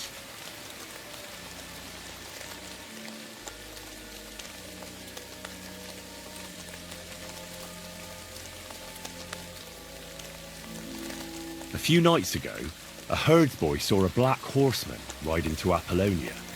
He thought it was an apparition, but I think a demon would have known the road to Apollonia and wouldn't have spun round and round at the crossroads like a top. Why are you telling me this? Because I found a black horse stabled in a pen here. In the woods below the rocks. A well-fed, healthy horse. Black as charcoal. The man who rode on it wasn't an apparition. Or the devil. Why are you telling me all this? For God's sake! Stop this nonsense right now. I found some pretty interesting documents of the Order. I don't know what you're talking about. I reckon you do, Ambrose. According to one of the documents, you were appointed Seneschal of the Knights of the Cross with the Red Star. Or are you going to tell me it was some other Ambrose? I'm not going to tell you anything. I don't know anything about any documents.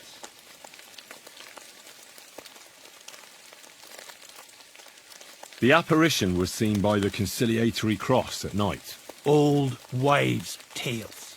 I went to take a look, and it really is askew. But it wasn't magic that Hellspawn was wielding. It was a shovel. There was a hiding place beneath the cross. And the man digging there at night didn't have time to put the cross back in the right position. By all the saints! So someone was digging there. What has that to do with me?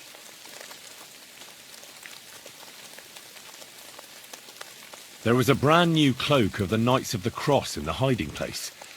It's clear that the man doing the digging hid it there. Maybe to cover up who he really is. And what he's planning.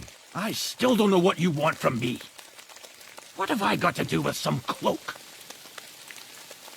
The man who took things from the hiding place can't have been some chance thief. Because he left a purse full of coin there. So keep the groschen, lad, and stop pestering me. It's nothing to do with me. That's enough. I think there are enough fishy things going on around you for me to tell the bailiff. But you're in luck. All I'm after is that broken sword. So, come clean. You're wide of the mark. But in the end, maybe you could help me. What do you want help with, Ambrose? I'm not Ambrose. He died some time ago. I am Conrad, Knight of the Cross with the Red Star.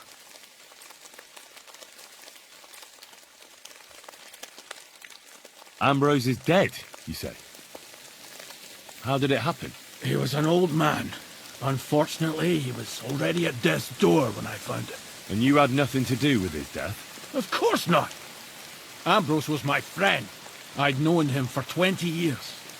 He was a good member of the Order, and an outstanding teacher. Ambrose was a member of your order?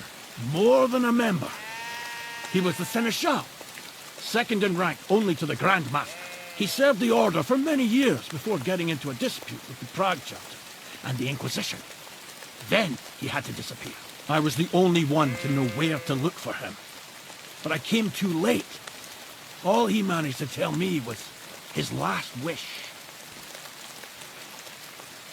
What was his last wish? He wanted me to find a hiding place beneath the Conciliatory Cross, where he'd hidden his past. He sensed that death was coming for him. He wanted me to help settle his affairs. And he also longed to hold his old sword in his hands one last time. I went to his hiding place that very night.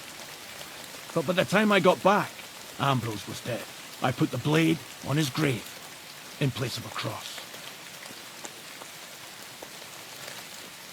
What are you doing in the hermit's hut then? In Prague, I got into a serious dispute. Ambrose was the only person who could help me. That's why I came to see him.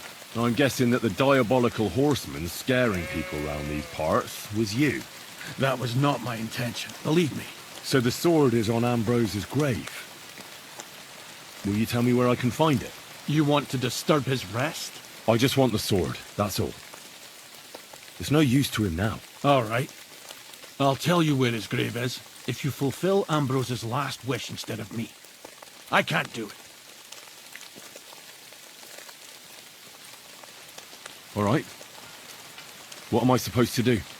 Listen carefully then. There's an old widow called Margaret living in the village. Take this cross to her and say to her exactly these words. Margaret, Ambrose forgives you, but his brother must get what is rightfully his. Margaret, Ambrose forgives you, but his brother must get what is rightfully his. That's right. I hope she'll know what this is about. Don't worry, she will. Give her the cross, and I'll tell you where you can find the sword. Benedictio Domini sit tecum.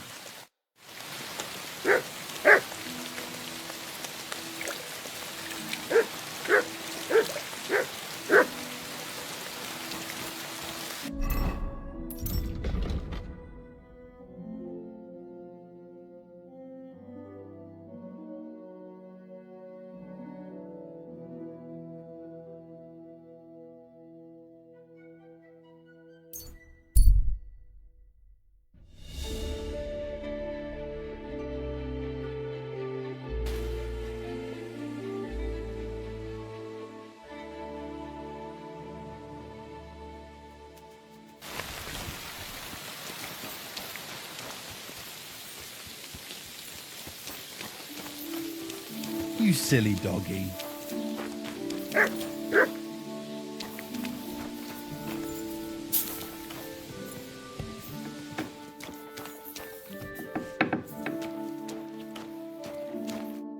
Good day. Got in a fight somewhere, did you? You're all bloody. This might seem strange, but I'm supposed to give you this. A cross? Mother of God. What is the meaning of this? Margaret, Ambrose forgives you, but his brother must get what he deserves. Ambrose? The hermit? It was his wish that I give you the cross and the message. He said you'd know what it's about. Oh my God! By all that's holy, it couldn't possibly be him. All those years, I'd lost hope. I never forgave myself. I committed a mortal sin. Well, I don't know what you did. But this is supposed to be your absolution. No, there's no absolution. Not yet. You said it yourself. Not until Ambrose's brother gets what he deserves. The bones. They still lie there outside the wall. Help me. His soul must find peace. All right. I'll help you. But you'll have to tell me more. Thank you, lad, thank you. But not here. We must go to the graveyard. That's where my curse lies. Let's go then. There's no time to waste. Here it is. What does the graveyard have to do with absolution? Hold on. Not so fast. I'll tell you everything. First, tell me, are you afraid of the dead?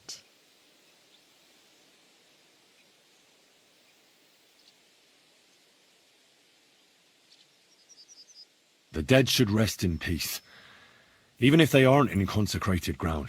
You're right, lad. But sometimes there's no choice but to disturb them. You see, one poor soul is waiting for redemption. For years and years. Ah, I get it now. Ambrose's brother has to get what he deserves. This is about the soul of Ambrose's brother. His name was Jan. He lies outside the graveyard wall, buried without rites. He's been there for 30 years. What happened to him? The memories are painful. We were childhood friends, and Jan loved me. Only, I chose his friend Vashek over him. He couldn't get over the rejection. So he lay in wait for Vashek one evening. And Vashek killed him? It was an accident. They quarrelled. Jan drew his sword first, and Vushik had to defend himself. Apparently, they got close to the cliff edge while they were fighting, and Jan fell. When they found his body at the bottom of the cliff, people thought he'd killed himself. The only one who didn't believe it was Jan's brother. Why doesn't he have a proper grave? Because suicides can't enter the kingdom of heaven. They have to be buried outside the walls, like the unclean. The worst thing about it is that Jan didn't kill himself. He didn't deserve such a dishonourable burial, and it's my fault. I said nothing.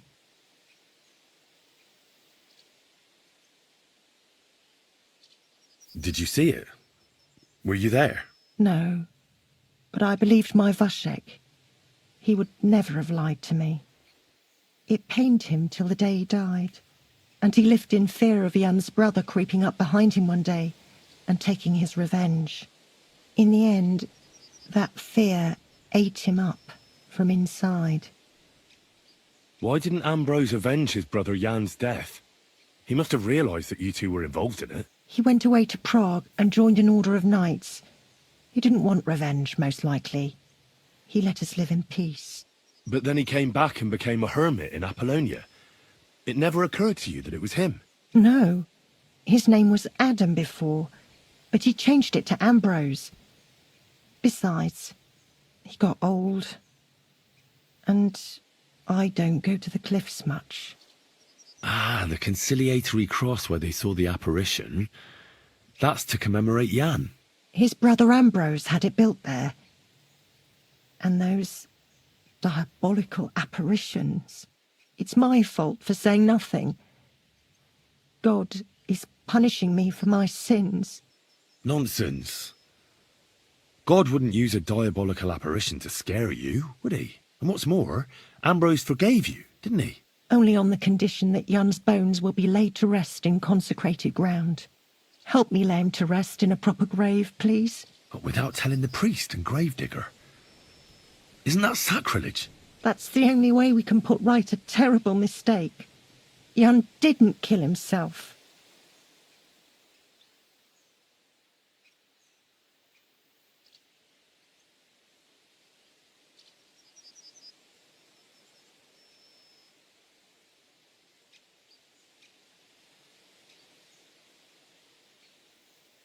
All right. We'll give him a proper burial. Jan's soul has the right to eternal rest. Thank you. The Lord will pay you back 100-fold. There's a rose bush outside the graveyard wall. You'll find his bones beneath it. Please bury him beside my Vushik. Here, beneath the pine tree. In that way they'll be reconciled, at least in death. Then place Ambrose's cross on his grave to bless their reconciliation.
art in heaven, hallowed be thy name.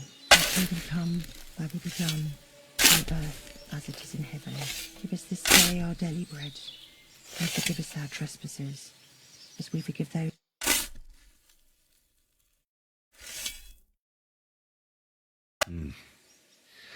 Your journey ends here, Jan. I don't know what you have on your conscience. But rest in peace. I don't know much about prayer in these situations, but... Amen.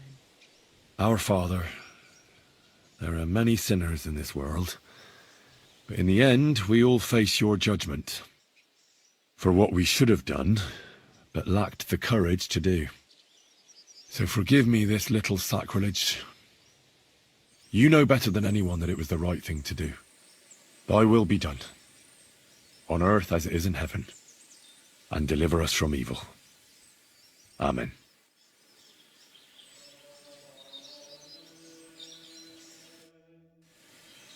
Ambrose's brother Jan got what he deserved, just as the hermit wanted. I saw that. May his soul find peace at last.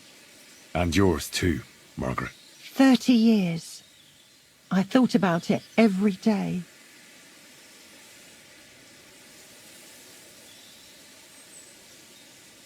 It's all right now. You did the right thing. Everything else is beyond the law of man.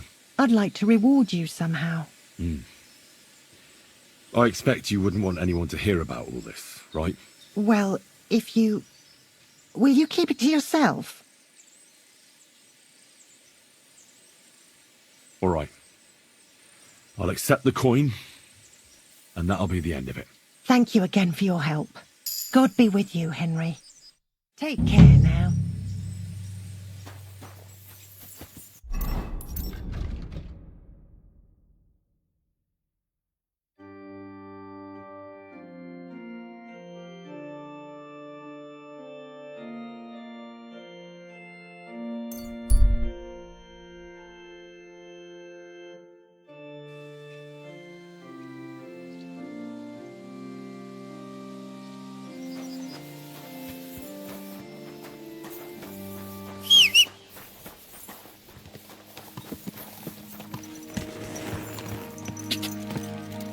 Quick!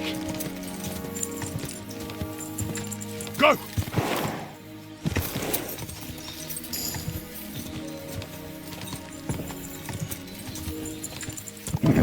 Keep it up!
Benedictus, fructus, ventris, tu, Jesus. Sancta Maria, Virgin, Mater let her go! Dei, ora pro nobis peccatoribus. Fucker! Oh, please.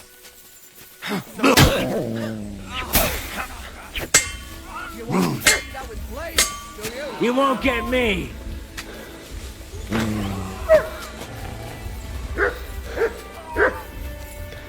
Show your stuff! And now the right away!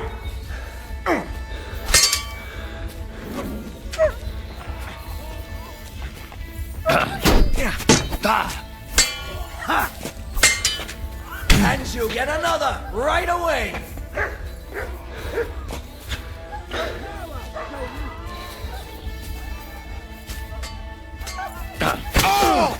We're going to gut you, you whore son.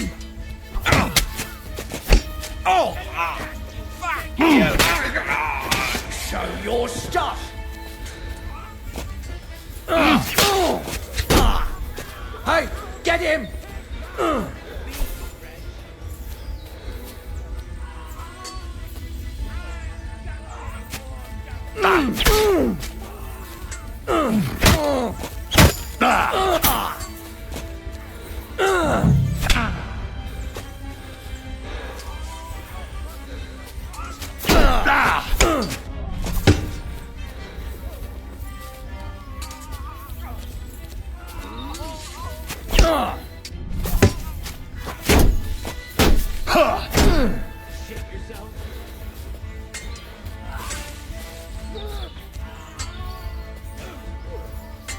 Useless!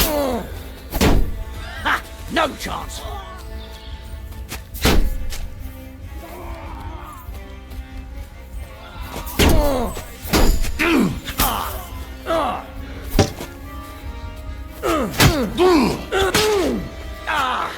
Fucking hell!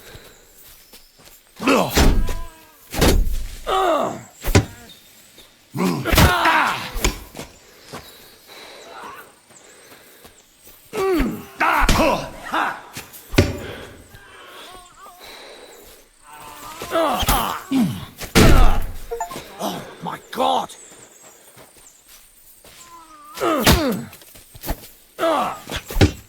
Ha! Ha! No chance!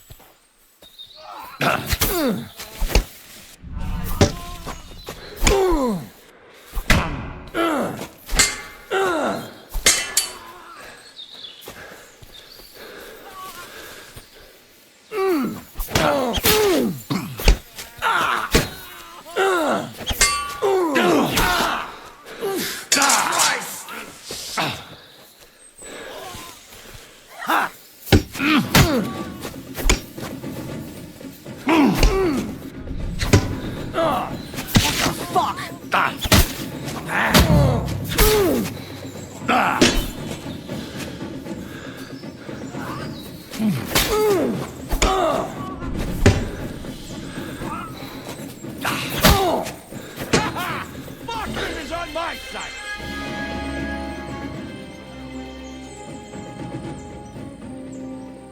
This could come in handy.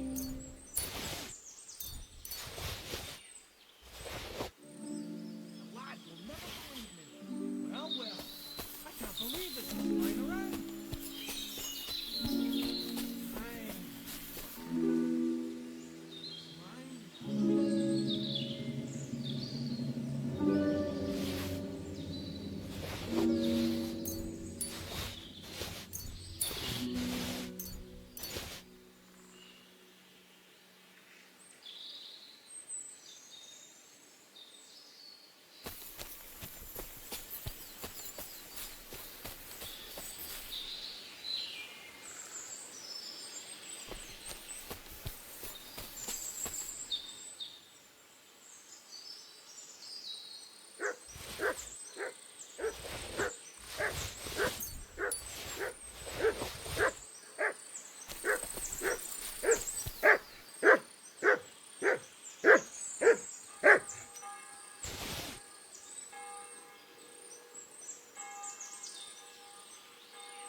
Damn it!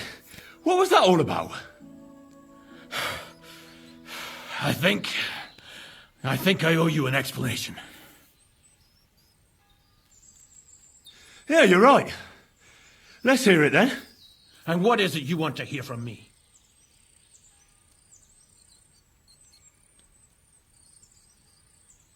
Where can I find Ambrose's broken sword? It's not far. At the edge of the meadow up there are 2 entangled birch trees. There's a grave beneath them, and the sword is on the grave.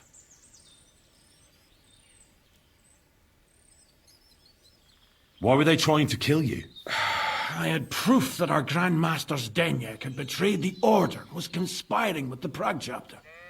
But it was turned against me. Damned Inquisition. First they chased out Ambrose, and now me. That's all I need to know. And that's an end to it. This is in return for your silence.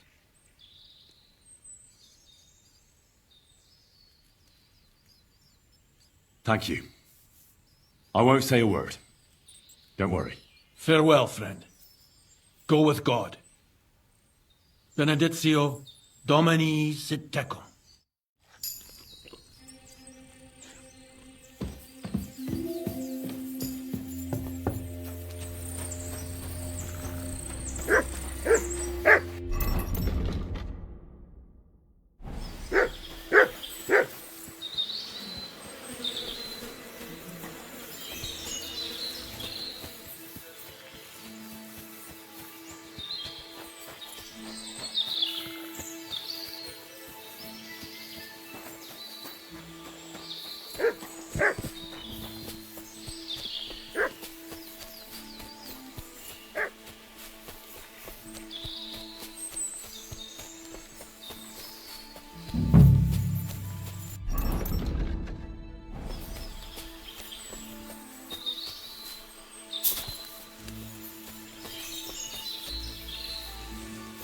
Where's the hermit's grave?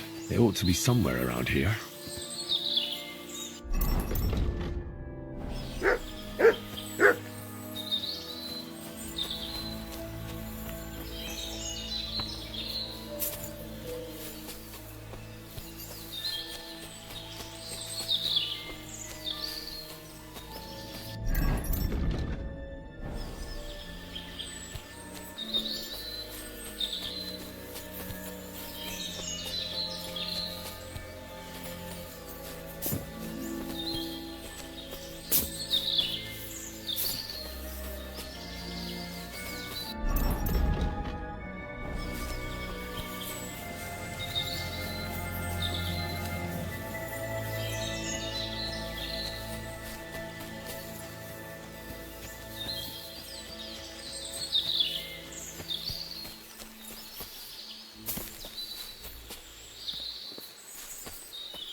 There's nothing more here.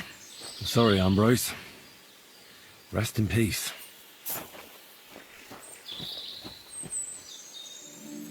Now that's what I call steel. It may be broken, but there's hardly a trace of rust.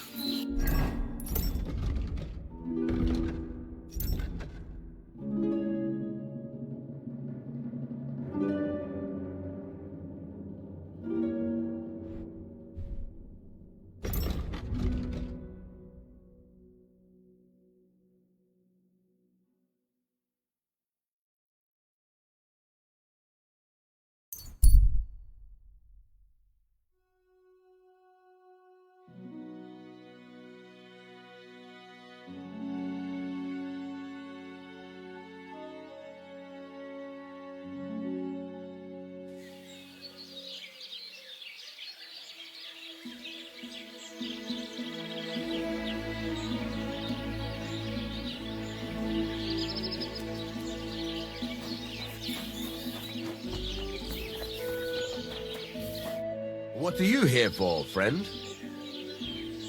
So I'm back, Master Blacksmith. Excellent. How did it go with the hermit? He's dead. What? Did you? No, not me. It just got a bit complicated. Anyway, it turns out old Ambrose really used to be a knight. And this really is Toledo steel. You were right, Blacksmith. God's nails. That's quite something. First class welded steel. Ambrose must have broken the sword himself, deliberately. It wouldn't have just happened in battle. That's exactly what we need. See now, youngster. My clever plan worked out nicely in the end. Right. Well, thank you very much for your, clever plan. God's nails. You took your sweet time. Well, it wasn't easy, but I got that sword in the end, though, didn't I? So stop moaning, Radovan. Yeah. I didn't mean anything by it. And now get to the forge. It won't be the sword for Samin now, but at least you can help me win a wager. Wait, I thought you wanted to do it yourself. I'm just your assistant, after all. Not at all. I trust you. One day you'll become a master. That is, unless you lose your head first.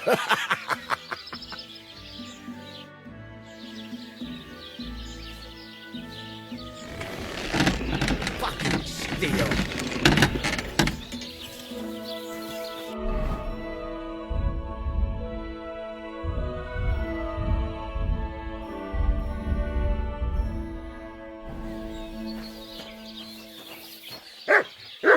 What do you want, you yokel? Speak up or get lost.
have a kind master, eh? Much?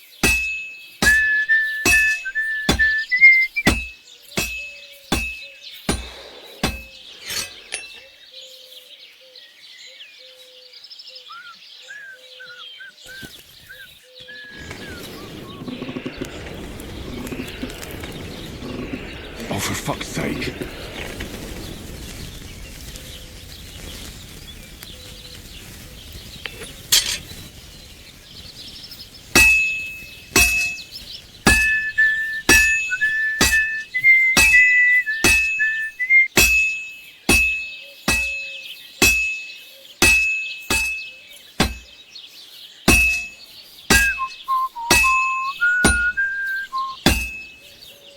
I have to be careful. He's already pretty cocked up.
You want to hurt someone? Don't be a fool.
Good boy.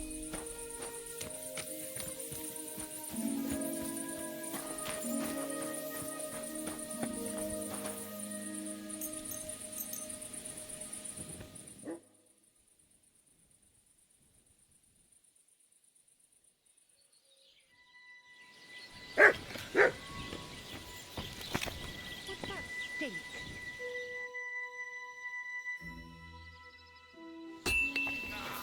What the? Did I step in shit? Oh, it's you! What do you want, you vagabond?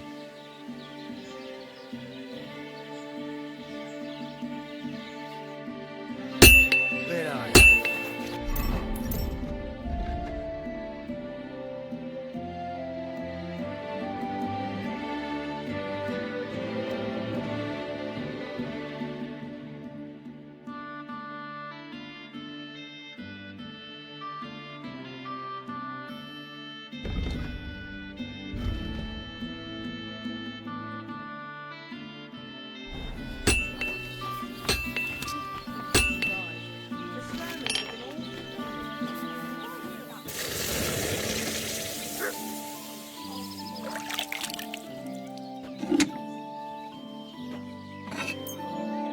Thank you kindly, and come again, friend. What are you here for, friend? I've got something for you, blacksmith. God's nails. What's this supposed to be? It's a sword, isn't it? More or less. My word. You're damn good. I don't understand why you packed in your craft and prefer to waste your time hanging around with mill girls. Well, I'm working for you now. So, I think... You think what?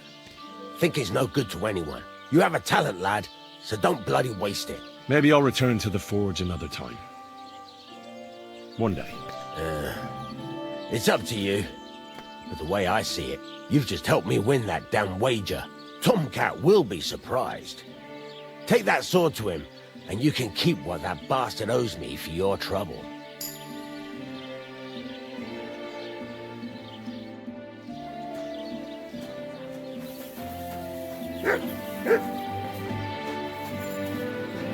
What would you like? I need something...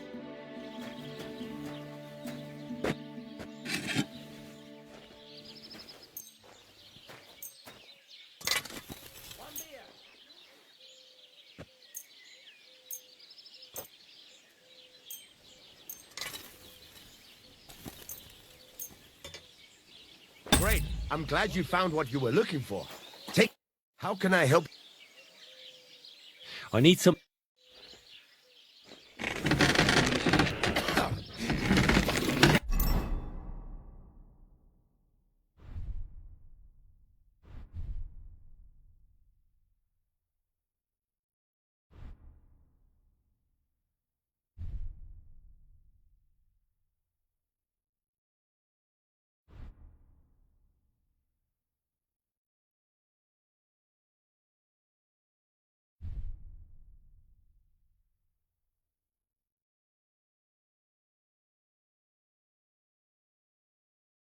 Savings.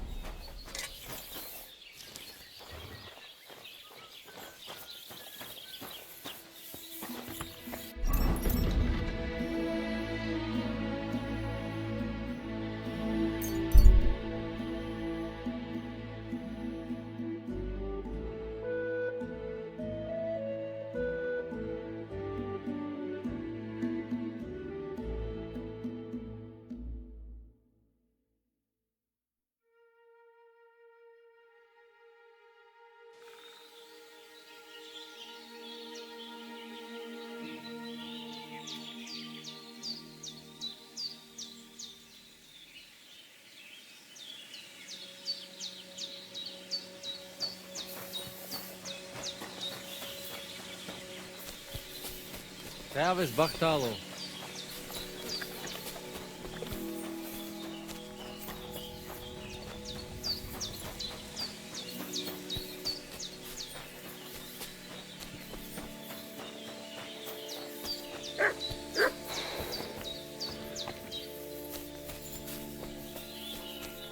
God be with you. What would you like? Blacksmith Radovan sent me. You mean that fella who's full of horse shit? What's his excuse today? Did a horse piss in his furnace? Ha! I hear you lost a wager. The drunken fucker. I underestimated him. 4 strains of welded steel. Firm blade, flexible core. Ha! In his dreams. To hell with the fucking wager. What do you mean? That asshole didn't make this. Someone did it for him, and the bastard's taking the credit. It was a bet. What difference does it make who forged the sword? Fine. If you want your money, first prove to me it's not a piece of shit. I want to see the blade at work. You want to fight? You want that coin, don't you? If it's a jewel you want, you've got it. Blacksmith is more of a pastime for me anyway. So this is your work? You're a good craftsman. It'd be a shame if I broke your arms. The coin is yours. You can tell that asshole Radovan that he won the wager. But if you want to fight, I'll be at your service here anytime.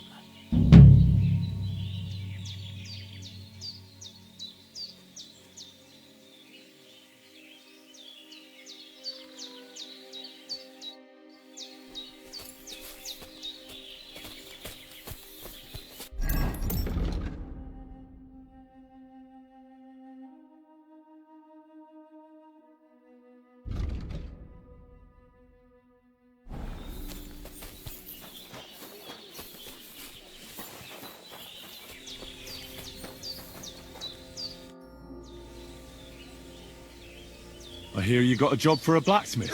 I'd say so. You have come just in time. The voivode had to swallow so much bitterness, and now they're even trying to take his life. What? Who wants to kill him? Jagalokos. Someone put a curse on my voivode. At night, it takes sleep away from him. Eats away the skin on his hands. Even the horses are spooked when the voivode so much as walks by. A curse? That sounds more like a job for you. All I can do is pull teeth. I can't help him. But you can, Devleskero Manush. And I'll tell you how. You know what sooth water is. Some kind of healing potion? Almost. A ward to protect against magic. Take 3 lumps of coal, 3 breadcrumbs, and 3 pinches of salt and put them in water. Such water will lift even the worst of curses from those who wash in it. So you know what to do. Fine. Then pour the water on a dung heap, and the curse is gone. Why would I get rid of it when I can use it? What good is such cursed water? It's good for you, Miromanush. You'll forge Karo, a saber for the voivode. Make it tough, sharp, and dangerous like him. And then you'll quench the saber in the cursed water. I think I could do that. The curse in the saber must then gain strength to protect the voivode, and only harm those who wish him ill. It must taste blood before the voivode takes the saber in his hand. But it all depends on whose blood it is.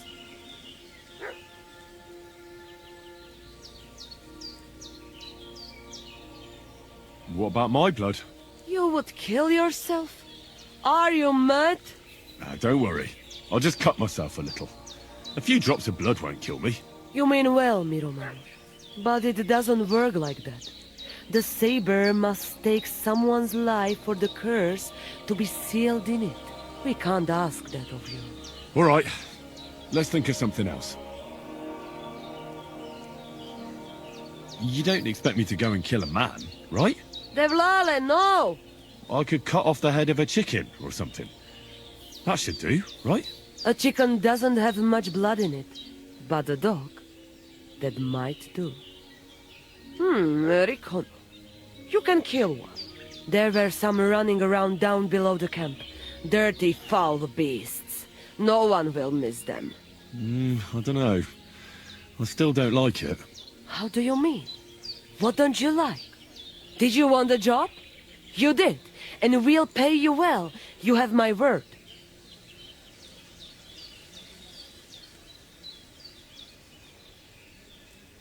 All right, then. Mishtores. Good choice. I will reward you well. But first forge the saber. And do your best, so it serves the voivode long and well. And here's your sooth water. Be sure not to splash it on yourself.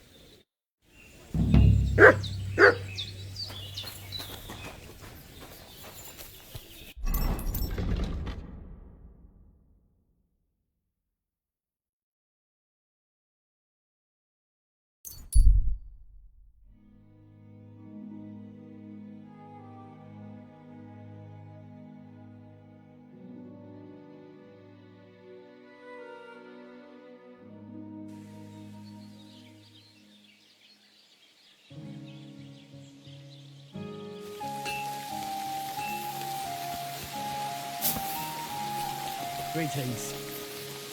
You have a kind master, eh, Matt? God be with you. Same to you.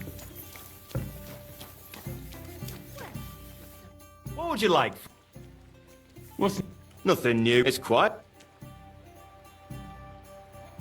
Show me your wares.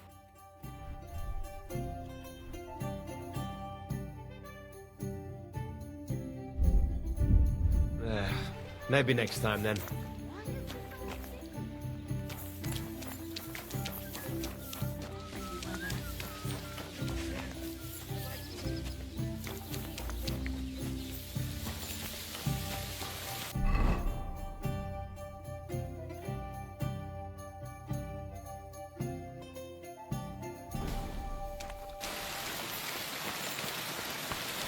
How can I... I'll have a look at the...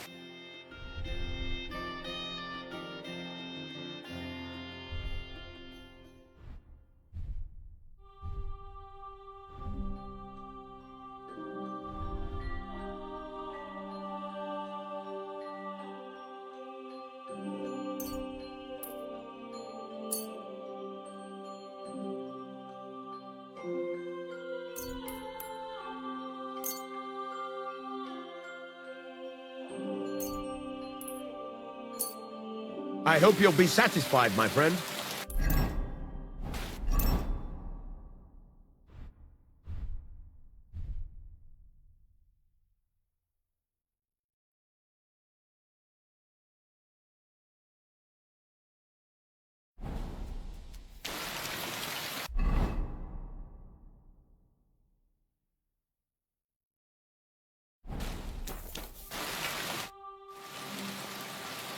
I'll have a look.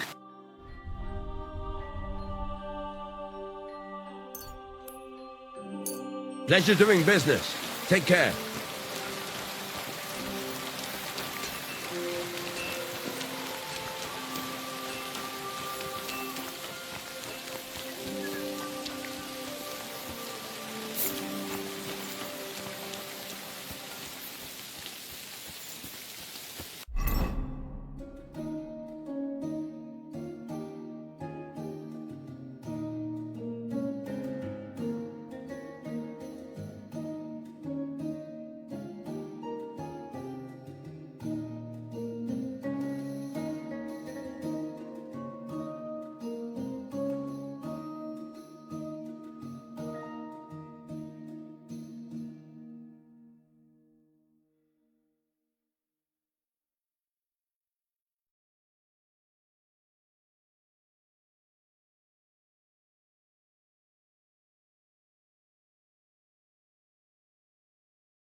Greetings to you.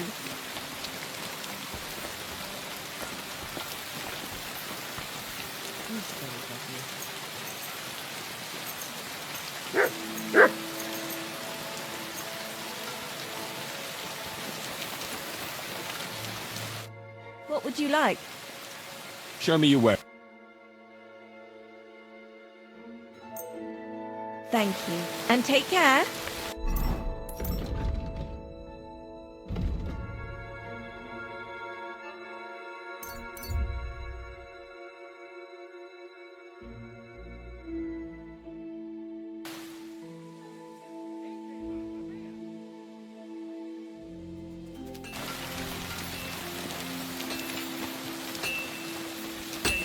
God grant you health.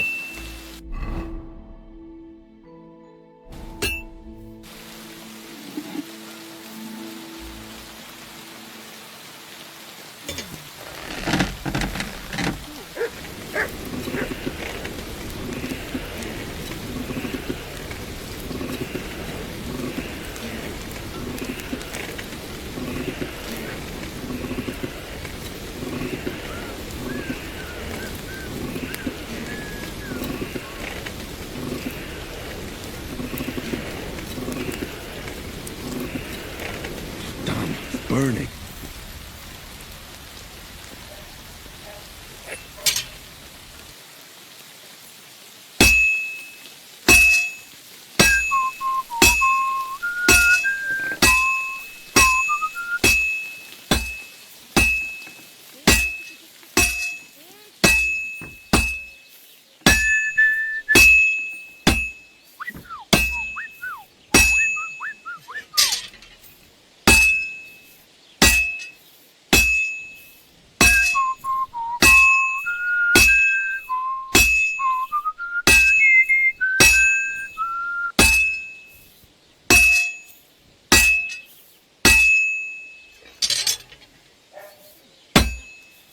This is gonna take a while yet.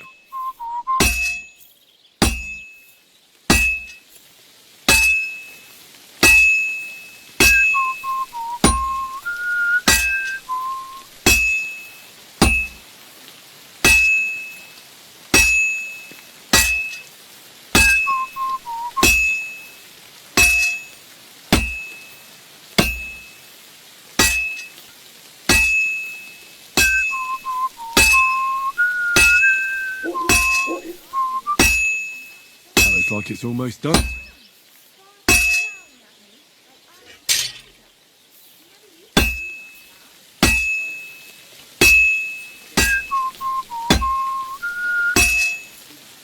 That looks good. Now just to temper it.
Kajtas, more.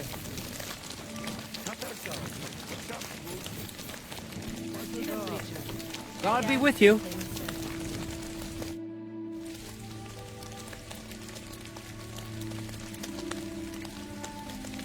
It's all over. Did your prophecy come true? Very bad. Very bad. When I saw you in my dream, I thought you were sent by Odell to help us. But it seems you were sent to punish us for our sins. You'd better go now. Good day.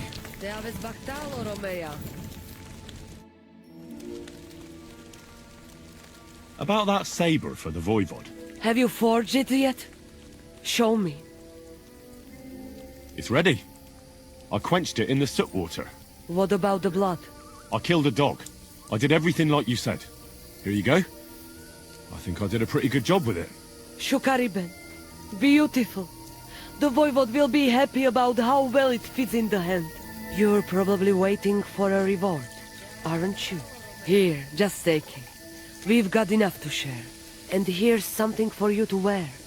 Let other folk see that you're our friend. Thank you. I mean it. Ah, at least it'll be clear to all. You're one of ours and you don't wish us ill, unlike certain other people. What do you mean? When the Voivod was washing away the curse, I looked at the coals in the water. They made circles on the bottom. That means the Voivod was cursed by a woman. A woman? What woman? The coals didn't say, though I do have an idea who it was. But enough of that. I'm sure you have enough on your plate already. And we thank you, Miromanush. Take care. Take care now. And go and wash up. You look like you could use it.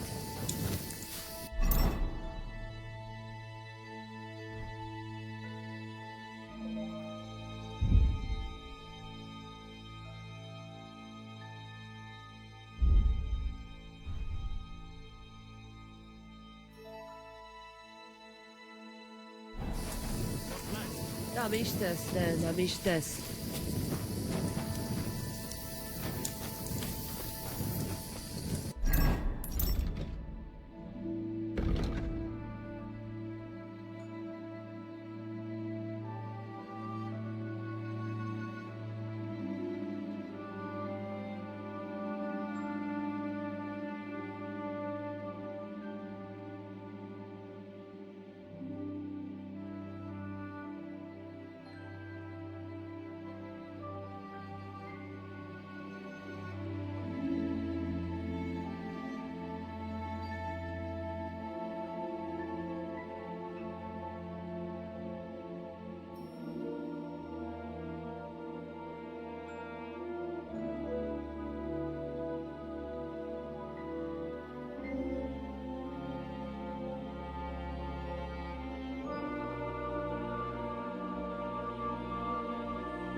Greetings.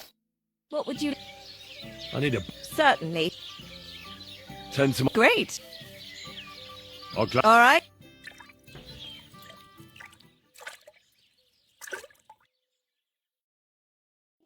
Christ, those wounds! You lead a dangerous life, sir. Be careful out there. It'd be a shame if something happened to you.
Praise God.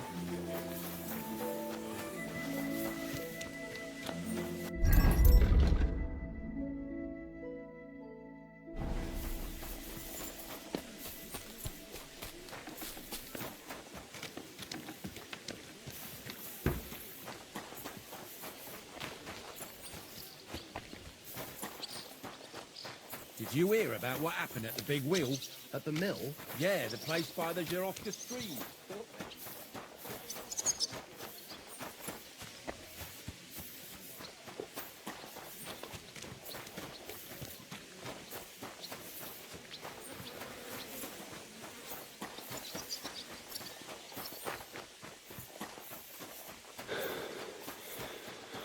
Praise God. Good doggy. Good boy.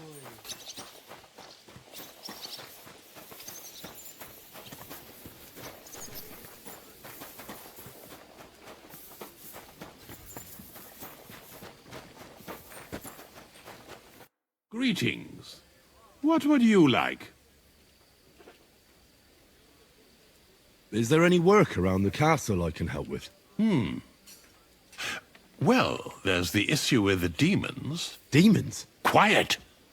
I don't want to cause a panic, but yes, unfortunately.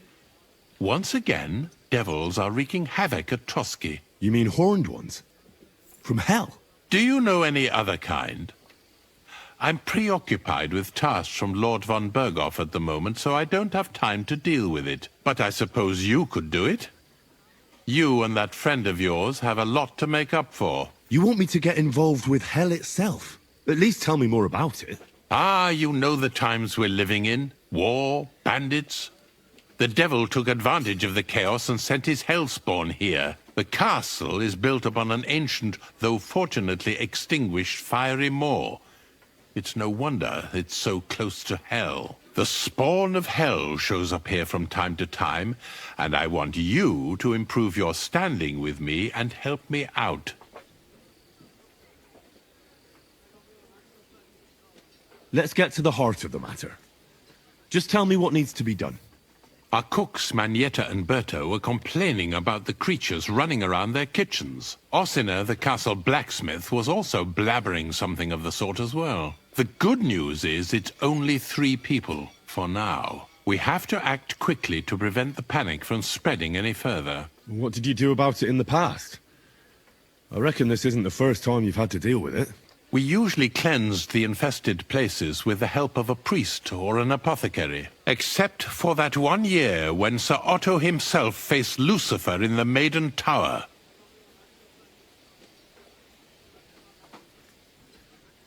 Ah, of course. Oh.